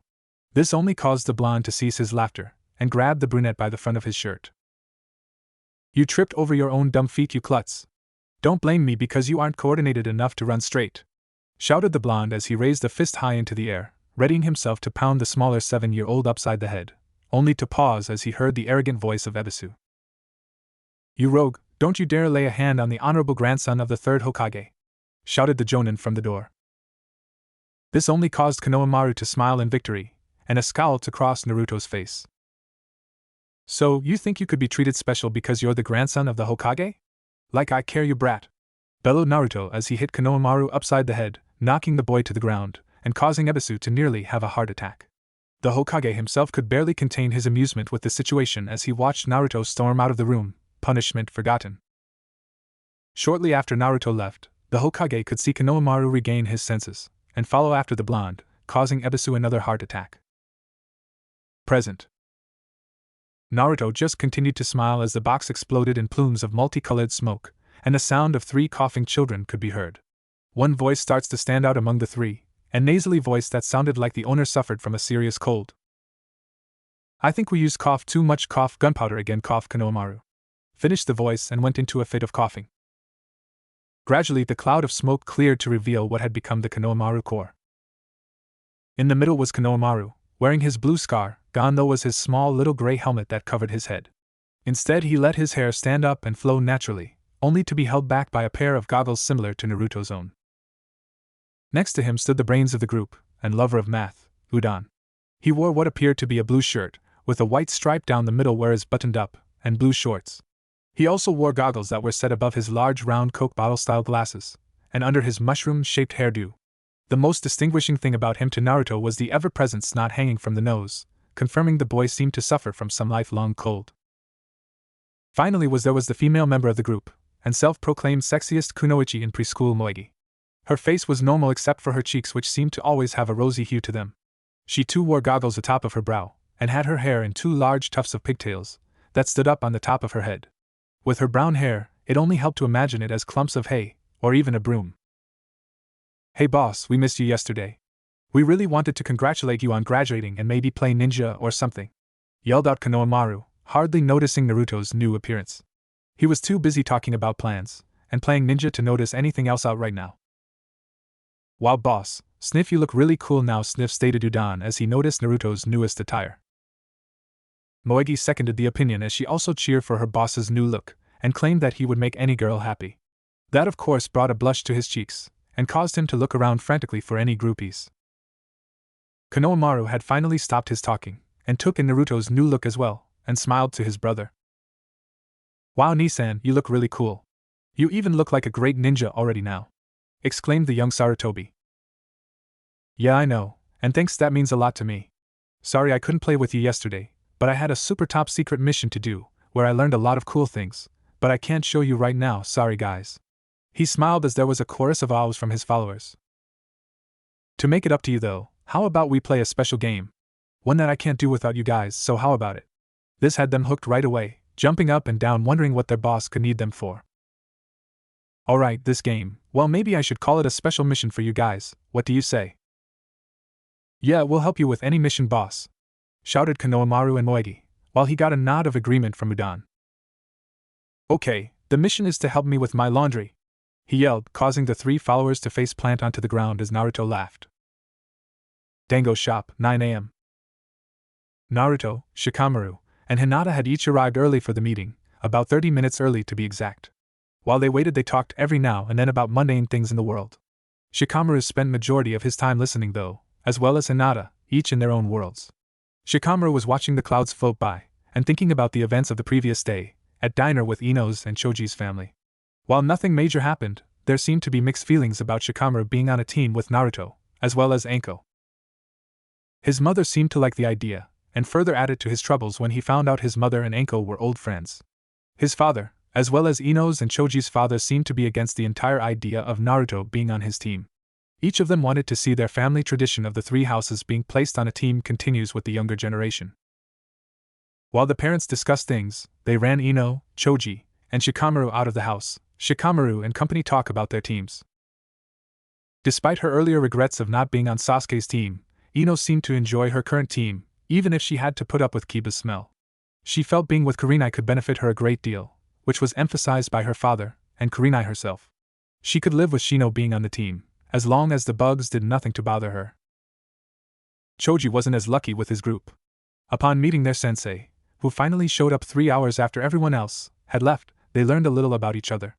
In that time he learned nothing but his sensei's name, that Sakura was hopelessly in love with Sasuke, which he knew already, and Sasuke wanted to kill some guy, and saw his entire team as useless. He really didn't like his team after the first meeting, and was having doubts about how good it would be. Choji also mentioned how his father was happy in a way that Choji would be learning under the famous Kapi-nin Kakashi, who seemed to know 1,000 jutsus. This did little to reassure Choji though, and only made him wish he was part of Shikamaru's team more and more. Then there was the survival exam they were going on today, where they had to meet at the memorial stone at 5 a.m. and skip breakfast, which was unheard of for an Akimichi. "I hope you are okay, Choji.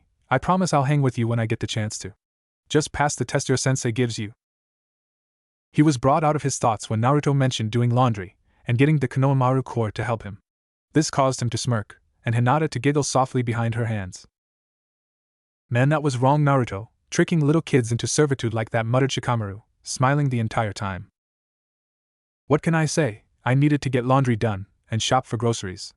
If I did the laundry by myself, I probably wouldn't have had time for grocery shopping, even if it was just picking up a bunch of ramen. The last part was muttered out to where only Hinata, who was sitting next to him, could hear. Her happy demeanor changed into a sadder one at that, and caused her to place an understanding hand on Naruto's own, reassuring that not everyone was against him. Naruto smiled at Hinata, and started to stand as he could hear Anko whistling a tune as she walked up to them. Great, you are early, I like that in people. Now let's head in and get some breakfast, then we have a few things to do today. They walked to the same table as before, and took the same seats as before, and once again the waitress seemed to already have Anko's order ready, and took the orders of the 3 new genin. While waiting for their meal, Naruto decided to ask a question that was bugging him after their previous meeting. Hey Anko-sensei, I was wondering, each team of genin have a general purpose, right? Like the combat team from last year, and this year we have a tracking, infiltration, scouting, and spying team, as well as what could be considered an assault team. But I don't know what we are supposed to be. Anko's smile didn't make any of the gathered genin very comfortable as she started to speak. I'm glad you asked, Naruto, because I really forgot to tell you guys yesterday. In fact, what we do today will be training for that. I am going to train you to be assassination and sabotage experts, which each of you will be very good at. As sensei, just how are we supposed to be good at that? Asked a very confused Eris. Did you say something, Hinata? I could have sworn that I said yesterday I would never answer anything stuttered out, or whispered. So if you want to be heard, speak properly. Stated Anko while pointing at Hinata with a stick of dango. Berating herself mentally, she started again, but paused as it came out in a whisper and stutter, just like before. She was about to give up when she felt Naruto's hand hold her own, reassuring her, and giving her confidence. Sensei, how are we going to be good at that? Spoke the Hyuga with confidence and confusion in her voice. Anko smiled at the girl, this time more of a proud smile at what she had done. Shikamaru himself was more than a little confused. The entire time in the academy, Hinata had never spoken in such a way. She always mumbled out things, or stuttered, but just now she did neither of those things. The more I am with my team, the more confused I get, mentally mumbled Shikamaru. Now that you asked, I'll explain. Naruto here is an expert at sabotage, even if he doesn't realize it yet. All of those pranks are perfect examples of what we will be doing, and what you may end up doing in the future. Everyone turned towards Naruto to see a very mischievous smile on his face. You are perfect for silently killing someone with the Juken and close quarters combat. You have the ability to be an expert assassin like me if you train properly, which I can help with. Now I know you may not like killing, but you have to understand that there are extremely bad people out there. It is our job to take them out, not to mention the Hokage would never accept such a mission without the person having a very good reason for such services. Hinata timidly nodded her head. While she didn't like the idea, she knew how bad some of the people in the world could be, all from first-hand experience. As for Shikamaru, well, he is the brains of the bunch. He can come up with the plans, and think out the details for each objective. I don't intend to have him do this by himself, and I will train each of you to be able to perform the task. But Shikamaru will also be able to perform the duties of an assassin with his family techniques. I have no doubt you 3 can perform these tasks, which is why I'm giving you an unofficial mission today. The interest of all 3 parties was raised as they heard the news. Even Shikamaru showed signs of being interested in the idea. What kind of mission, sensei? Who do you want us to take out? Asked an energetic Naruto, which seemed odd to the other 3 after his newfound calm. Well, you are not going to be killing anyone just yet, but this is to test your abilities for the job. I thought you said we didn't have to take a test. Questioned Shikamaru with a raised eyebrow. I lied, so Sumi Shikakuin, answered Anko with an evil smile on her face. Shikamaru only knew of 2 people who called him that, and his father hardly did it. If there was any question before about his mother knowing her, this answered it for him. So after breakfast, I'll brief you on the targets, and Naruto-kun should enjoy this. Finished Anko as she popped another dumpling into her mouth. The group quickly finished their meal, and left the shop in the direction of the forest training grounds. Now listen carefully because I'm not going to repeat this, and nor will it be written down anywhere, just like any official assassination mission, understood? She was greeted with 3 nodding heads and 1 mischievous smile. Okay, your target will be the Jonin of Team 7, Hatake Kakashi. You are to render him unconscious if able, or trapped and unable to. Also, anyone who gets in your way is subject to the same requirements. Should his team come to his rescue, try to subdue them without damaging them too much, so no exploding clones Naruto, unless they are solely with Kakashi.